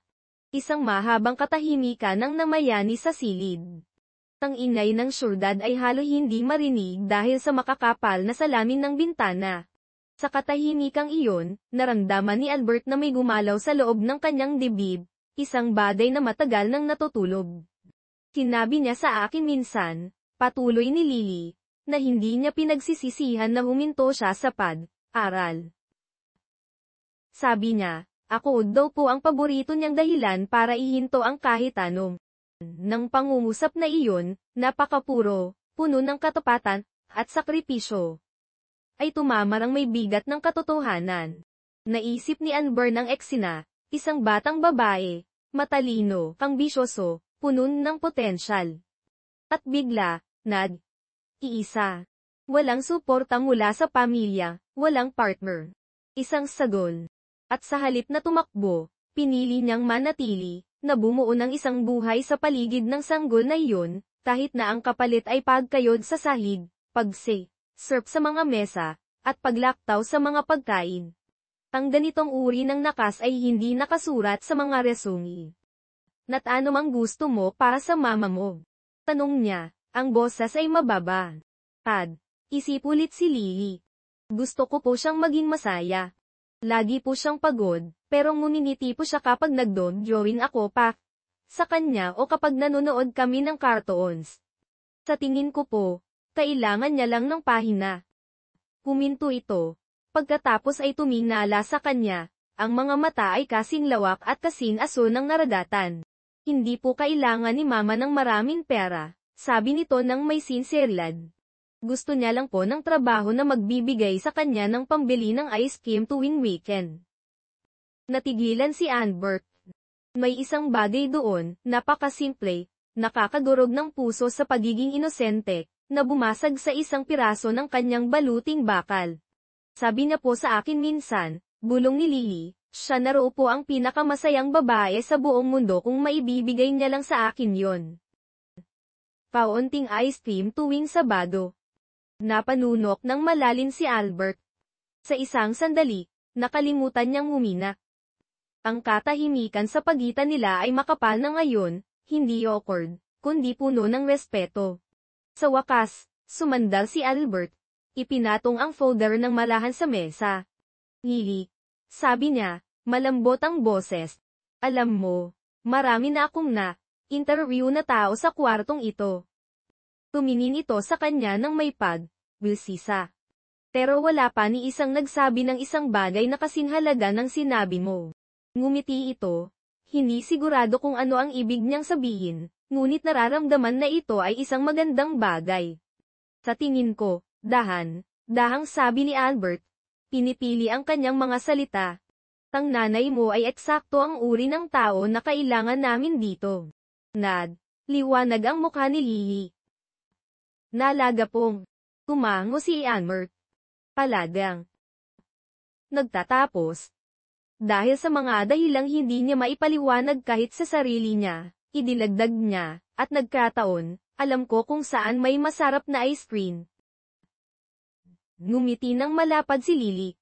Magugustuhan po yan ni Mama. Ngumiti rin si Albert, isang bihirang totoong ngiti na umabot hanggang sa kanyang mga mata. Si isang sandali, hinayaan niyang isipin ang eksena. Si Sarah na nakaupo sa tapat niya, hindi dahil sa desperasyon kundi may dignidad. Si Lily sa tabi nito, tumatawa. Isang buhay na hindi lang binuo sa sakripisyo, kundi isang buhay kung saan sa wakas ay may dumating para sa kanila. Lumayo siya. Naglakad papunta sa pinto, at tinawag ang kanyang assistant. Nena, alam kung saang ospital na. Admit si Sarah Ramos kahapon, kalmadong sabi niya. Magpadala ka ng bulaklak at isang bagay para sa isang batang babae. Itanong mo kung available siya pa sa isang parman na interview kapag magaling na siya. Pagkatapos ay lumingon siya pabalik kay Lily, na ngayon ay buong pagmamalaking nakatayo sa tabi ng upuan, hawak muli ang folder. Salamat sa pagpunta mo ngayon, sabi niya. Napakagiting ng ginawa mo. Nagkibit, baikat ito. Sabi po ni Mama. Matapang daw po talaga ako. Binuksan ni Albert ang pinto para sa kanya. Tama siya. Ang sikat ng araw na tumatago sa mga siwang ng kortina sa ospital ay mainit sa maputlang pisngi ni Sarah. Ang kanyang ulo ay bahagyang kumikirot pa rin at ang kanyang mga braso at binti ay mabigat pa rin dahil sa lagnat, ngunit may isang bagay na iba. Ang hangin sa loob ng kwarto ay may kakaiba, halos marupok makapalapaan. Dahan niyang inilingon ng kanyang ulo at nakita niya ito. Isang maliit na bukid ng mga wildflower na may malalambot na kulay, nakalagay sa isang simpleng baso sa kanyang bedside table.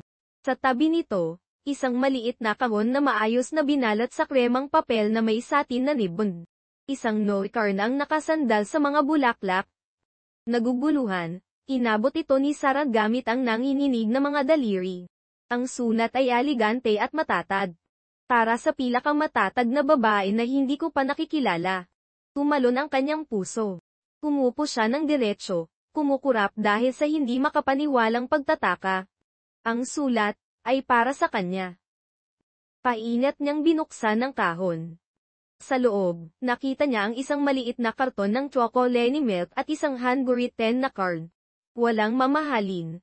Ngunit puno ng hindi inaasahang pag-aalala. Ningila, Isang malamig na takot ang gumapang sa kanyang sikura. Kinuha niya ang kanyang cellphone. Ang kaba ay humihigpit sa kanyang dibdib. Masyado siyang mahina para manatiling gising kagabi. Ano ang ginawa ng kanyang anak? Nanginginig ang mga kamay. Tinawagan niya ang numero ng kumpanya na nasa printout na nasa loob ng kanyang bag. Isang malambing na boses ng babae ang sumagot. Todesong Owens. This Charlotte speaking. Hello. Ako po si Sarang Ramos, sabi niya. Ang boses ay nanginginig pa rin. Sa tingin ko po may hindi pagkakaunawaan. Ang anak ko po, 4 na taon pa lang. Sa tingin ko po pumunta siya ka opisina niyo kahapon dalang resume ko.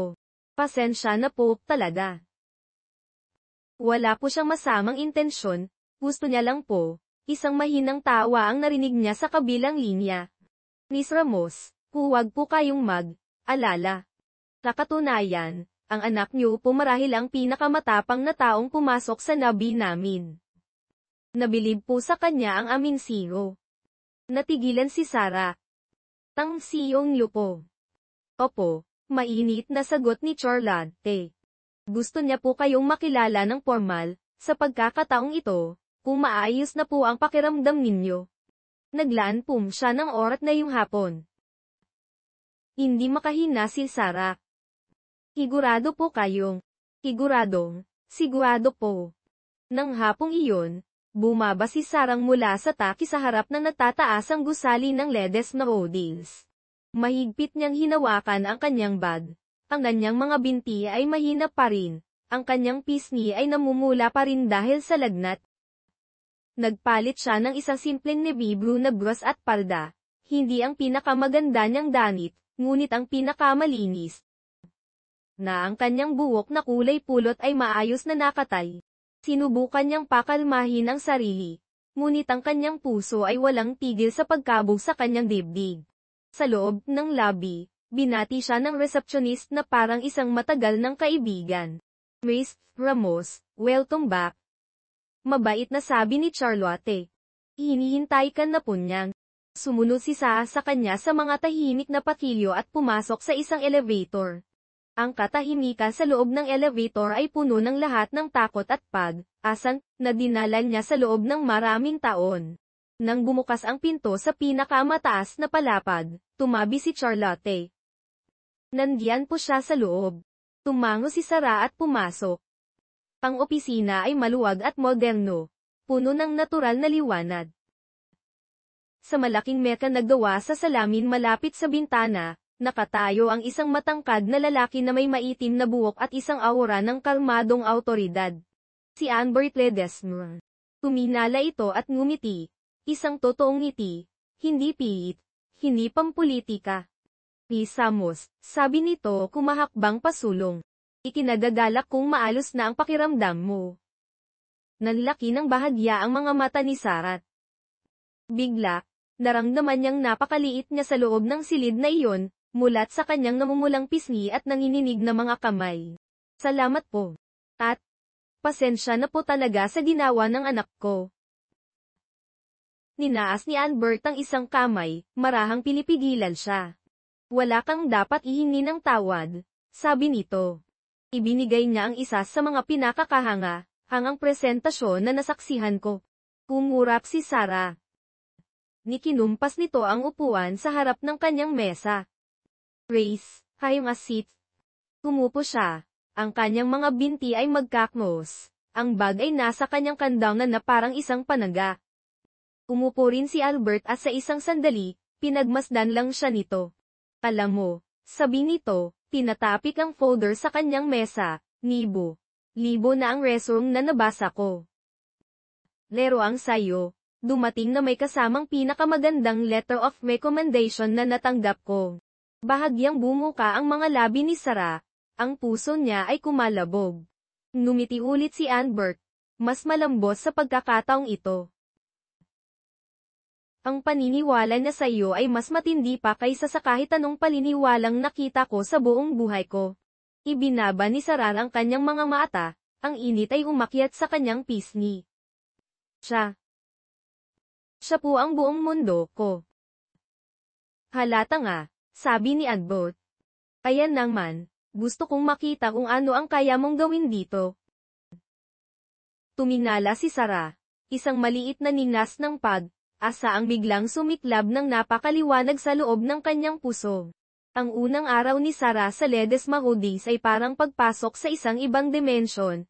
Ang mga pader na salamin na nagpapakita ng bawat galaw, ang walang tigil na kalansin ng mga takong sa sahig na marmol, ang mahinang ugong ng episyensya, ito ang lahat ng bagay na minsan niyang pinangarap, at ito rin ang lahat ng bagay na kinatatakutan niyang hindi siya magiging sapat. Tinalok siya ni Albert ng isang posisyon, bilang junior project assistant. Inaasahan niya ang isang internship, marahil isang trial period ng pag-aayos ng mga papeles. Ngunit ito ay totoo. Ang sahod ay higit pa sa pinagsama. Samang kinikita niya sa dalawa niyang trabaho.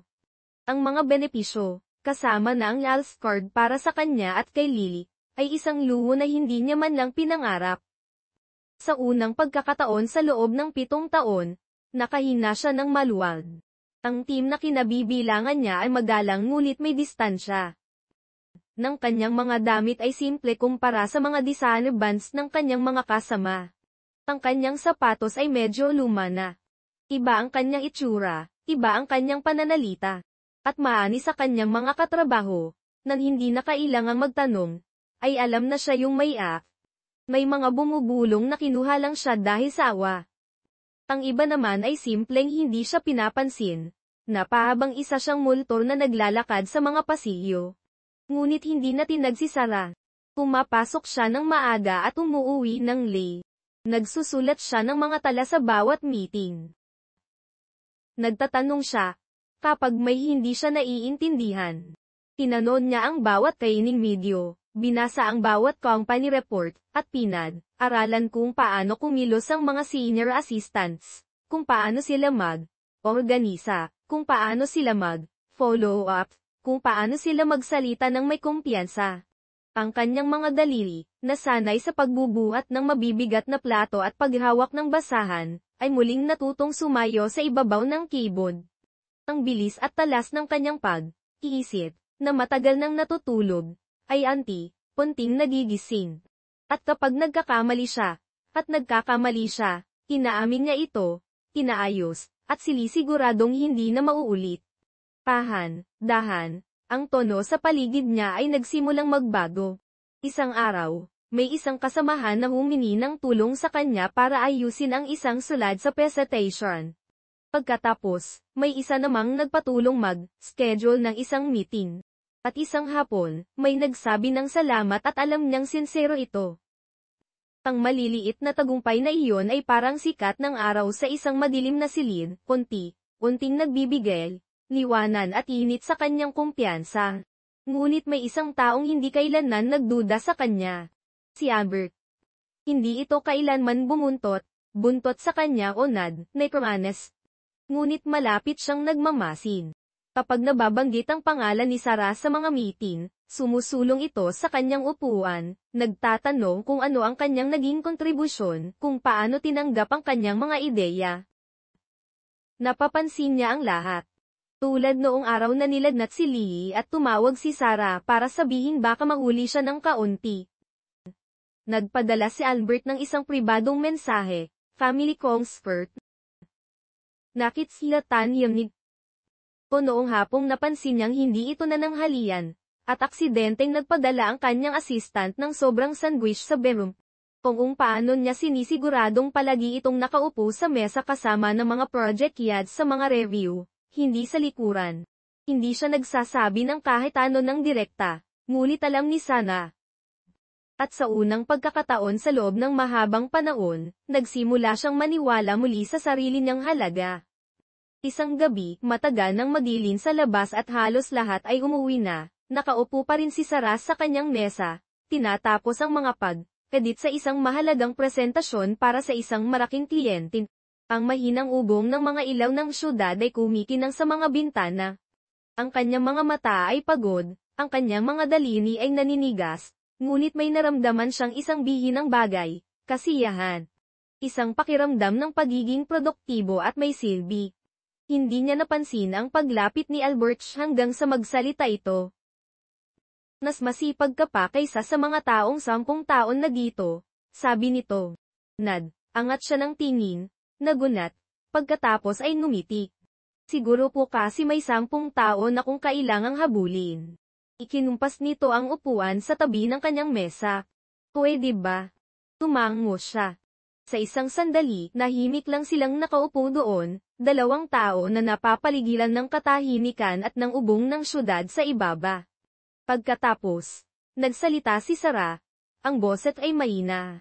Alam niyo po, hindi ko akalaing mapupunta ako sa isang lugar na tulad nito. Tumingin si Albert sa kanya, Nad, usisang. Bakit naman? Nad, atubili siya. Nasa kolehiyo po ako noon, dahan niyang sabi. Parketing? My girl. Gusto ko po. May mga plano na ako, mga internship na linya. Kumina siya ng malalim. Tapos, may nakilala po ako. Akala ko siya na ang lahat. Nabuntis po ako sa unang taon ko. Hindi nagbago ang ekspresyon ni Albert, ngunit ang kanyang tingin ay lumambot. Akala ko, aayusin namin ang lahat ng magkasama. Pero, iniwan niya ako. Bigla na lang siyang naggaho. Huminto ulit siya. Sinabi po ng mga magulang ko na sinira ko ang lahat, na binigyan ko sila ng tahiyan. Sinabi niya sa akin na ipamigay ko ang bata, o umalis ako. Hindi kumilos si Albert. Umalis po ako, simpleng sabi ni Sarah. At hindi na ako bumalik. Tumingin siya sa kanyang mga kamay, pinaglalaroan ang mga ito. Pinili ko po si Lily. Pinili kong maging ina niya. Pero kinailangan kong bitawan ang lahat ng iba pa, ang degree, ang apartment, ang kinabukasang akala ko ay para sa akin. Iniabot ni Albert, ang kanyang kamay sa ibabaw ng mesa, marahang ipinatong ito sa mga kamay ni Sarah. Nagulat si Sarah. Inaasahan ng awa o, mas malala pa, habag. Ngunit ang kanyang boses ay matatag. Iniwan din ako. Tuminala siya. 10 taong gulang ako. Patuloy nito. Namatay ang mga magulang ko sa isang car accident. Walang kapatid, walang kamag, anak na gustong kumuha sa isang bata. Lipat ako ng bahay. Natutong mabuhay ng isa. Itinayo ko ang kumpanyang ito, dahil gusto ko ng kontrol sa buhay ko. Pero hindi ko kailanman naranasan ang mayroon ka. At ano po yun? Mulumyak. Tapang. Sabi ni Albert. Pinili mo ang pag-ibig, Sarah. Kahit na ang kapalit nito ay lahat. Napuno ng luha ang kanyang mga mata. Akala ko po nati, mahina ako. Ikaw ang pinakamalakas na taong kilala ko. Nanatili silang tahimik ulit, hindi na kailangan pang magsalita. Sa katahimikang iyon, may nagbago. Ang respeto ay lumalim. Ang mga pader ay lumambot. At 2 taong matagal nang sanay na mabuhay ng isa ay nagsimulang maramdaman ang hindi pamilyar na ginhawa ng pagiging naiintindihan. Lumipas ang mga buwan, at ang mundo ni Sarah ay dahang nagbago. Hindi na siya ang ninenerbyos na baguhan. Lumaki siya sa kanyang tungkulin ng madyasya at determinasyon. Ang mga kasamaan na dati hindi siya pinapansin ay humihingi na ngayon ng kanyang opinyon. Hindi na lang siya ang asistan, naging siya na yung nakakapansin ng mga mali, yung aalok mang mga tahimik na solusyon, at yung deliver ng resulta ng may kalidad at pag-taalaga. Ang kanyang pangalan ay nagnaroon ng bigat, at binibigkas ito ng may respeto. Pinanood ni Albert ang lahat ng ito mula sa malayo. Hindi na niya kailangang subaybayan ang kanyang pag-unlad, ang kanyang trabaho na mismo ang nagsasalita. Ngunit nakakahanap pa rin siya ng mga dahilan para kumustahin siya, mga maliliit na dahilan, mga tanong na alam na niya ang sagot. At kapag dumadaan siya sa mesa nito, ang kanyang tingin ay madalas nananatili ng mas matagal kaysa sa nararapat. Ngunit hindi lang si Sarah ang naging malapit sa kanya. Pati na rin si Lily.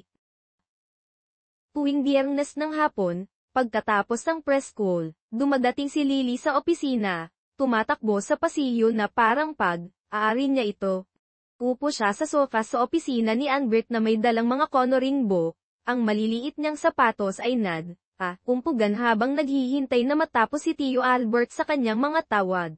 Minsan, sinakansela ni Albert ang kanyang huling meeting para lang ilabas ito, para sa isang milkshake. Nagkaroon sila ng kanilang mga ritual. Tinatawag siya ni Lily na bossman, kapag gusto niya ang atensyon nito. Tinatawag naman niya itong lang real CEO. Sa mga company picnic, nakasakay ito sa kanyang mga balikat. Sa lunchroom, palagi nitong tinitirhan siya ng huling cookie. Nakikita ni Sarah ang lahat ng ito, at bawat sandali ay hiwan sa kanyang puso ng isang halo ng kaligayahan at takot. Natagal na siyang tahimik na nagmamahal, ibinabaon ang kanyang mga asa sa ilalim ng mga praktikal na pangangailangan. Ngayon, ang ibig ay nakatiti sa kanya angaw, nakangiti, at buhat ang kanyang anak. Isang gabi, silang tatlo ay nasa opisina ni Albert. Si Lily ay nakabaluktot sa isang sulok na may hawak na juice box, kumuhuni habang nagkukulay.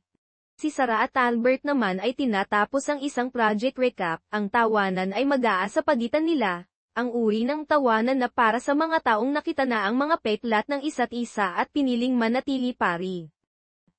Nang matapos sila, sumandal si Sarah. Unat. Pagod na siya, sabi niya. Sumusiliyap kay Lily. Tumingin si Albert. Pwede natin siyang buhatin, pababa. Ngumiti si Sarah. Pagkatapos ay tumayon. Kunin ko lang ang bag niya. Habang nakatalikod siya, narinig niya ang maliit na boset ni Lily sa likuran niya. Marm. Numingon si Sarah. Bakit, anak? Pwede ko po bang tawagin daddy si Tio Amber? Ang buong silid ay biglang naging napakatahimik. Natigilan si Albert. Natulala si Sarah. Ang bag ay halos nadulas mula sa kanyang mga daliri. Tuminala si Lily. Inosente at sinsero. Kasi po, palagi niya akong sinusundo, at binibilhan ng ice cream, at bilabasahan ng libro tulad niyo po. At napapangiti niya po kayo. Ang mga mata ni Sarah ay agad na napuno ng luha, ang kanyang paghina ay napigil. Hindi dahil sa gulat, kundi dahil sa katiyakan. Dahil sa kaibuturan ng kanyang puso, alam na niya. Alam na niyang mula sa paraan ng pagtingin ni Albert kay Lily na para bang ito ang pinakamahalagang bagay sa mundo. Mula sa paraan ng usap nito kay Sarah na para bang kabilang siya. Mula sa tahimik na kaligtasan na nararamdaman niya sa mga espasyo sa pagitan nilang tatlo. Ang lalaking ito, na minsan ay nagtayo ng mga pader na bakal sa paligid ng kanyang sarili, ay pinapasok sina.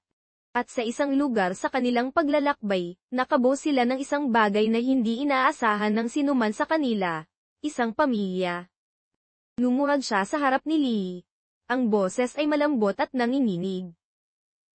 Pwede mo siyang tawagin sa kahit anong gusto mo. Anak. Pagkatapos ay lumingon siya kay Albert, natatakot sa kung ano ang makikita niya sa mukha nito. Ngunit si Albert ay naglalakad na palapalapit sa kanila. Numuhag ito sa tabi nilang dalawa. Ang mga mata ay malambing. Numingin ito kay Lily, pagkatapos ay kay Sarah. Itmauding may honor, sabi niya. Bumuo sa mga luha ni Sarah, hindi na luha ng takot, o kahit ginhawa, kundi ng isang bagay na mas malalim, isang pakiramdam ng pagiging kabilang. Isang taon, ang lumipas. Si Sarah Ramos ay hindi na lang ang ninenerbyos na batang ina na pumasok sa Ledesma Holdings na walang dala kundi asa at isang resume. Siya na ngayon si Sarah Ramos, project team lead, may kumpiyanka at mahusay. Kadini, lead na siya ng mga meeting, gumagabay sa mga junior staff, at tumatanggap ng papuri mula sa bawat sulok ng kumpanya. Palaging malapit, tahimik at palagi nariyan, si Albert. Noong una, ang kanilang relasyon ay pribado. Hindi dahil sa kahihiyan, kundi dahil sa respeto, sa kanilang mga tungkulin, sa kumpanya, at sa isa't ila. Ngunit habang ang mga linggo ay naging buwan, naging imposible nang itago ang isang bagay na kasing totoo ng sikat ng araw.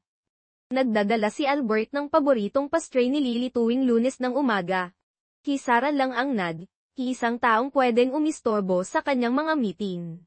At ang paraan ng pagtatagpo ng kanilang mga mata sa gitna ng isang abalang opisina ay nagsasalaysay ng isang kuwentong hindi na kailangan pang ipaliwanag. Hindi ito naging tsismis. Ito ay naging isang bagay na totoo, isang bagay na tahimik na sinusuportahan ng mga tao. Sa gabi ng taunang Christmas gala, ang ballroom ay kumikinang sa malambot na ginto at lunsyang ilaw. Ang musika ay tumutugtog, ang tawanan ay umaalingaw, at ang siyambagil ay dumadalol. Nakatayo si Sarah sa tabi ng isang malaking Christmas tree. Nakasuot ng isang malalim na asul na gown. Nagniningning sa isang tahimik na kagandahan. Si Lily naman ay umiikot sa malapit, nakasuot ng puting bestida. Ang kanyang mga sapatos na pilak ay kumikisak. Si Albert ay nakatayo ilang talampakan lang ang layo, nakasuot ng dakti. Pinapanood silang dalawa. Ang kanyang ngiti ay iba na ngayon, mainit, bukas, at puno ng kasiyahan. Maya, may kumatok sa isang basong. Tumahimik ang silid. Tumakbang si Albert sa entablado. Alam ko na ito ang panahon nung kailan karaniwan nating uusapan ang mga numero, paglago, at mga layunin, panimulan niya, sumusuyap sa. Ngunit na yung gabi, gusto kong usapan ang isang bagay na nagpabago sa buhay ko. Tumingin siya kay Lee, na ngayon ay masayang kumakain ng 2 cookies na may frosting sa pisngi. Isang taon na ang nakalipas, natanggap ko ang hindi inaasahang job application na nakita ko. Inihatid ito ng isang taong mga 3 tarampakan ng ang taas, nakasuot ng pink na bestida, at may hawak na resume na doble ang laki sa kanya. Nagtawanan ang mga tao sa silid. Tinakpan ni Sarah ang kanyang muka, nagbabanta ng tumulo ang kanyang mga luha. Ngumiti si Albert, pagkatapos ay naging maseryoso. Ang batang babaeng iyon ay pumasok sa opisina ko ng walang takot. Tinitigan niya ako ng diretso sa mata, at sa sandaling iyon, nagdala siya ng higit pa sa isang resume. Nagdala siya ng asa, tapang, at ang simula ng isang bagay na hindi ko alam na kailangan ko pala. Pumakbang siya palapit kina Sarah at Lily at marahang inakay sila palapit sa kanya. Sa inyong dalawa, malambot niyang sabi, ng kanyang mga mata ay nagluluhan na. Salamat sa pagdating, sa paglaban, at sa pagpasok sa buhay ko sa eksaktong sandaling kailangan ko kayo. Nat doon, isang batang babae na nakasuot ng pit na bestida, na walang sandata kundi ibig, tapang, at ang resume ng kanyang ina, ay pumasok sa isang mundong hindi pa sa kanya at binago ito magpakilanlan. Sa ilalim ng mga kumikinang na ilaw, tumayo silang magkakasama, hindi bilang siyok, empleyado, at anak, kundi bilang isang bagay na mas pangmatagalan, isang pamilya. Isang pamilyang isinela mula sa katapangan, pananampalataya, at isang hindi malilimutang pagpasok sa hindi alam. Ang Christmas gala ay laging isang hindi opisyal na anunsyo.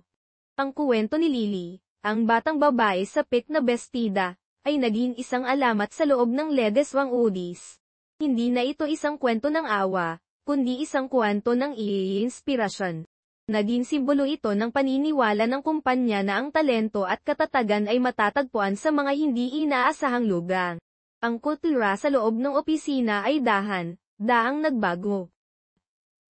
Naglunsad si Albert, sa tulong ni Sarah, ng isang bagong programa, ang Second Chance Initiative, isang programa na nagbibigay ng mga internship at trabaho sa mga senior-friends na napilitang huminto sa aral. Binibigyan sila ng pagkakataong muling itayo ang kanilang mga karera. Ang unang beneficiary ng programa, at ang naging tagapamahala nito, ay si Sarah Ramos. Ang kanilang buhay ay nahanap pang isang maganda at masayang ritmo. Sa umaga, sila ay isang pamilya, magkasabay na aalmusal, hinahatid ni Albert si Lily sa eskwelahan, at pagkatapos ay sabay silang pupunta ni Sarah sa opisina. Sa loob ng gusaling salamin, sila si Mr. Ledesma at Les Ramos, dalawang propelyonal na may malayim na respeto sa trabaho ng isa't isa. Ngunit sa mga simpleng suyap sa pasilyo, sa isang tasang kape na iniiwan ni Albert sa mesa ni Sarah, sa paraan ng paghihintay ni Sarah kay Albert bago umuwi, doon makikita ang pagmamahal na nagbubuklod sa kanila. Ang mga hapon ng Biyernes ay nanatiling sagrado para kay Albert at Lily. Nang merchit meetings nila ay nagpatuloy, ngunit ngayon, kasama na nila si Sarah. Upo silang tatlo sa isang booth sa paborito nilang dinner, pag-uusapan ang tungkol sa mga bituin sa kalawakan, sa mga bagong kulay ng Crayola, at sa mga pangarap na kakinlaki ng universo. Sa mga sandaling iyon, hindi siya ang CEO na kinatatakutan sa mundo ng negosyo, at hindi rin siya ang senior mom na minsang nagbilang ng bawat sendimo. Sila ay sina Albert, Sarah, at Lily. Isang pamilya. Isang maaraw na Sabado ng hapon, isang taon pagkatapos ng gabing iyon sa tourist Masdala, dinala ni Albert sina Sarah at Lily sa isang lugar na hindi pa nila napupuntahan. Isang maliit na bahay na may puting bakod at isang hardin sa harap na puno ng mga sangknon. Tumigil ang sasakyan sa harap nito. Nasaan po tayo, Daddy? Tanong ni Lily mula sa likod. Ngumiti si Albert. Sa bahay. Tumingin si Sarah sa kanya, naguguluhan. Albert, kaninong bahay to? Hinawakan ni Albert ang kanyang kamay. Sa atin. Binuksan niya ang pinto para sa kanila. Ang loob ng bahay ay simple, maliwanag, at puno ng init. Sa sala, may isang piano.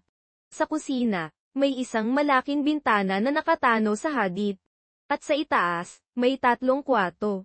Ang isa ay may mga pader na kulay rosas at puno ng mga stuffed animals. Napuno ng luha ang mga mata ni Sarah. Albert. Paano? 7 taon kang lumaban ng mag-isa, Sarah. Sabi niya. Ang kanyang boses ay puno ng emosyon. Oras na para magkaroon ka ng isang lugar kung saan pwede kang magpahina. Isang lugar na matatawag nating sarili natin. Tumingin si Sarah sa paligid, sa bawat sulok ng bahay na sumisigaw ng isang kinabukasang hindi niya kailanman inakalang posible. Tumingin siya kay Lily, na masayang tumatakbo papunta sa kanyang bagong kwarto. At tumingin siya kay Albert, ang lalaking pumasok sa kanilang buhay na parang isang bagyo at iwan ng isang bahaghari. Lumapit siya dito at niyakap ito ng mahigpit. Nahal kita, bulong niya sa dibdib ito. Niyakap siya ni Albert pabalik, ang kanyang mga baso ay ang pinakaligtas na lugar sa buong mundo. Mahal, na mahal ko kayo. Nang gabing iyon, pagkatapos nilang patulugin si Lily sa kanyang bagong kama, umupo sila sa beranda sa likod, bahay. Nakatanaw sa mga bituin. Ang hangin ay malamig, ngunit ang init ng kanilang pagmamahalan ay sapat na. Sino ang mag-aakala, sabi ni Sarah. Sumasandal sa balikat ni Albert, na ang lahat ng ito ay magsisino ang mag-akala, sabi ni Sarah. Sumasandal sa balikat ni Albert, na ang lahat ng ito ay magsisimula sa isang lagnat at sa isang pait na bestida. Ngumiti si Albert, hinahaplos ang kanyang buhok. Siguro, kailangan lang talaga ng mundo ng isang 4 na taong gulang para ipaalala sa ating lahat kung ano ang tunay na mahalaga. Tumingin sila sa kalangitan, sa libong bituin na kumikinang sa itaas. Ang bawat isa ay isang malayong araw, isang malayong pangarap. Ngunit sa sandaling iyon, sa kanilang maliit na hardin, hawak, kamay, alam nilang natagpuan na nila ang kanilang sariling kalawakan. Makalipas ang 1 pang taon, sa tisaktong araw kung kailan unang pumasok si Lily sa Ledesma Holdings, muli silang tumayo sa harap ng parehong gusaling salamin. Ngunit sa pagkakataong ito, hindi sila doon para sa isang interview. Si Sarah ay nakasuot ng isang simpleng puting bestida, ang kanyang buhok ay may mga bulaklak na sampagitak. Si Lily, na ngayon ay 6 na taong gulang na, ay ang kanilang flowery girl, nakasuot ng kulay rosas na bestida na katulad ng dating. At si Albert, nakasuot ng barong, ay naghihintay sa kanila sa isang maliit at pribadong seremonya sa rooftop garden ng gusali. Sa harap ng kanilang pinakamalalapit na kaibigan at kasamahan, kasama na si Charlotte, na ngayon ay isa sa mga matalik na kaibigan ni Sarah, nagpalitan sila ng mga panata. Sarah, sabi ni Albert, ang kanyang boses ay nanginginig sa emosyon habang isinusuot ang singsing sa daliri ito. Ikaw at si Lily ang nagturo sa akin kung paano muling magtiwala, kung paano magmahal, at kung paano maging isang pamilya. Ipinapangako kong gagawin ang lahat para maging narapat, dapat sa tapang at pag-ibig na ibinigay ninyo sa akin. Ikaw ang puso ko. Bertie, sagot ni Sa. Ang mga nuha ng kaligayahan ay dumadaloy sa kanyang pislin. Dumating ka sa buhay namin noong akala ko wala ng pag-asa. Ipinakita mo sa akin na hindi ako mahina, at ipinakita mo sa anak ko kung ano ang tunay na kahulugan ng isang ama. Ipinapangako kong mamahalin at aalagaan ka, sa lahat ng araw ng ating buhay. Ikaw ang aming himala.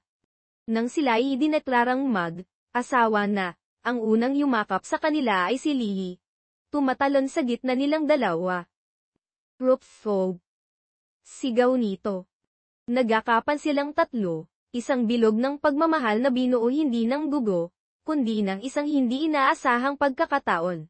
Isang pamilyang isineang mula sa katapangan, pananampalataya, at isang hindi malilimutang paglalakad patungo sa hindi alam.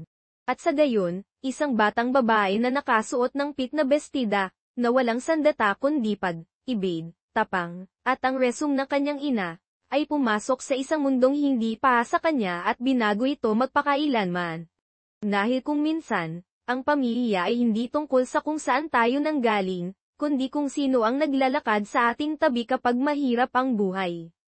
At kung minsan, ang pag-ibig ay nahahanap natin sa mga hindi inaasahang lugar, sa isang bordo, sa isang kama sa ospital o sa puso ng isang bata. Ang kanilang kwento ay hindi isang fairy tale. Ito ay isang paalala na sa gitna ng mga pagsubok at pagkadapa, ang isang simpleng gawa ng katapangan, na udyok ng purong pag-ibig, ay may kapangyarihang bagulin hindi lang ang isang buhay, kundi ang maraming buhay. At sa isang lugar sa Maynila, sa ilalim ng parehong araw na sumisikat para sa lahat, isang bagong pamilya ang nagsimula ng kanilang mas magandang buhay. Isang buhay na puno ng tawanan, mga yakap, at, syempre, maraming ice cream tuwing Sabado. 5 taon pagkatapos ng tasa sa rooftop, ang Ledesma Holdings International ay hindi na lang isang kumpanya, ito ay naging isang komunidad. Ang Second Chance Initiative ni Sarah ay naging isang malaking tagumpay, nakatulong sa daan, na ang single parents na muling buuin ang kanilang mga karera at buhay. Ang kwento ni Lee ay naging isang inspirasyon, isang paalala sa lahat ng empleyado na ang pinakamahalagang asset ng kumpanya ay ang mga tao nito. Si Albert, na minsan ay kilala bilang isang malupit at walang emosyong CEO, ay kinikilala na ngayon bilang isang leader na may puso. Mas madalas na siyang ngumingiti, mas natiyaga siyang nakikinig, at tuwing Biyernes, palagi siyang umuwi ng eksaktong alas 5 ng hapon. Dahil ang Biyernes ay para sa pamilya. Ang kanilang tahanan sa San Rafael ay naging isang santuwaryo. Ang hardin ng mga sunflower sa harap ay mas lalong yumabong. Ang mga bulaklak ay laging nakaharap sa araw, tulad ng pamilyang aalaga sa kanila. Sa likod, bahay, nagtayo si Albert ng isang maliit na treehouse para kay Lily, na ngayon ay isang matalino at masayahing isang taong gulang. Sa loob ng treehouse, may isang maliit ng mesa kung saan sila madalas mag-drawing ni Lily, habang si Sarah naman ay nagbabasa sa isang duyan sa ibaba. Isang mainit na hapon ng Sabado, habang naghahanda sila pa sa isang simpleng salo sa kanilang hardin, lumapit si Sarah kay Albert na abala sa pag-ihaw. Inabot niya dito ang isang malamig na baso ng Diyos. Salamat, mahal, sabi ni Albert, hinalikan siya sa noo. May sorpresa ako para sa iyo, sabi ni Sarah, may kumikinang sa kanyang mga matang. Inabot niya kay Albert ang isang maliit na puting kahon. Nagtatakang binuksan ito ni Albert. Sa loob, sa ibabaw ng malambot na bulak, ay ikang pares ng maliliit na sapatos ng sanggol. Tumingin siya kay Sarah. Ang kanyang mga mata ay nanlalaki sa hindi makapaniwalang saya. Sarah. Totoo ba to? Tumango si Sana. Ang mga luha ng kaligayahan ay nagsisimulang mamuo sa kanyang mga mata. Nagiging kuya na si Lily. Binitawan ni Albert. Tanghawak na tong at binuhat si Kara. Ikot ito sa gitna ng hardin. Ang kanilang mga tawa ay sumasabay sa huni ng mga ibon. Ito na ang pinakamasayang araw ng buhay ko. Sigaw niya. Mula sa treehouse, narinig sila ni Lily. Mami. Daddy. Anong nangyayari? Halika dito, anak, tawag ni Sanga. Bumaba si Lily at tumakbo palapit sa kanila. Ipinakita nila sa kanya ang maliliit na sapato. Noong una, kumunot ang noo nito, ngunit nang maintindihan niya, isang malapad na ngiti ang sumilay sa kanyang mukha. Nagkakaroon na ako ng kapatid. Yes. Nagyakap silang tatlo. Isang masayang grupo sa ilalim ng araw. Maya, dumating na ang kanilang mga bisita.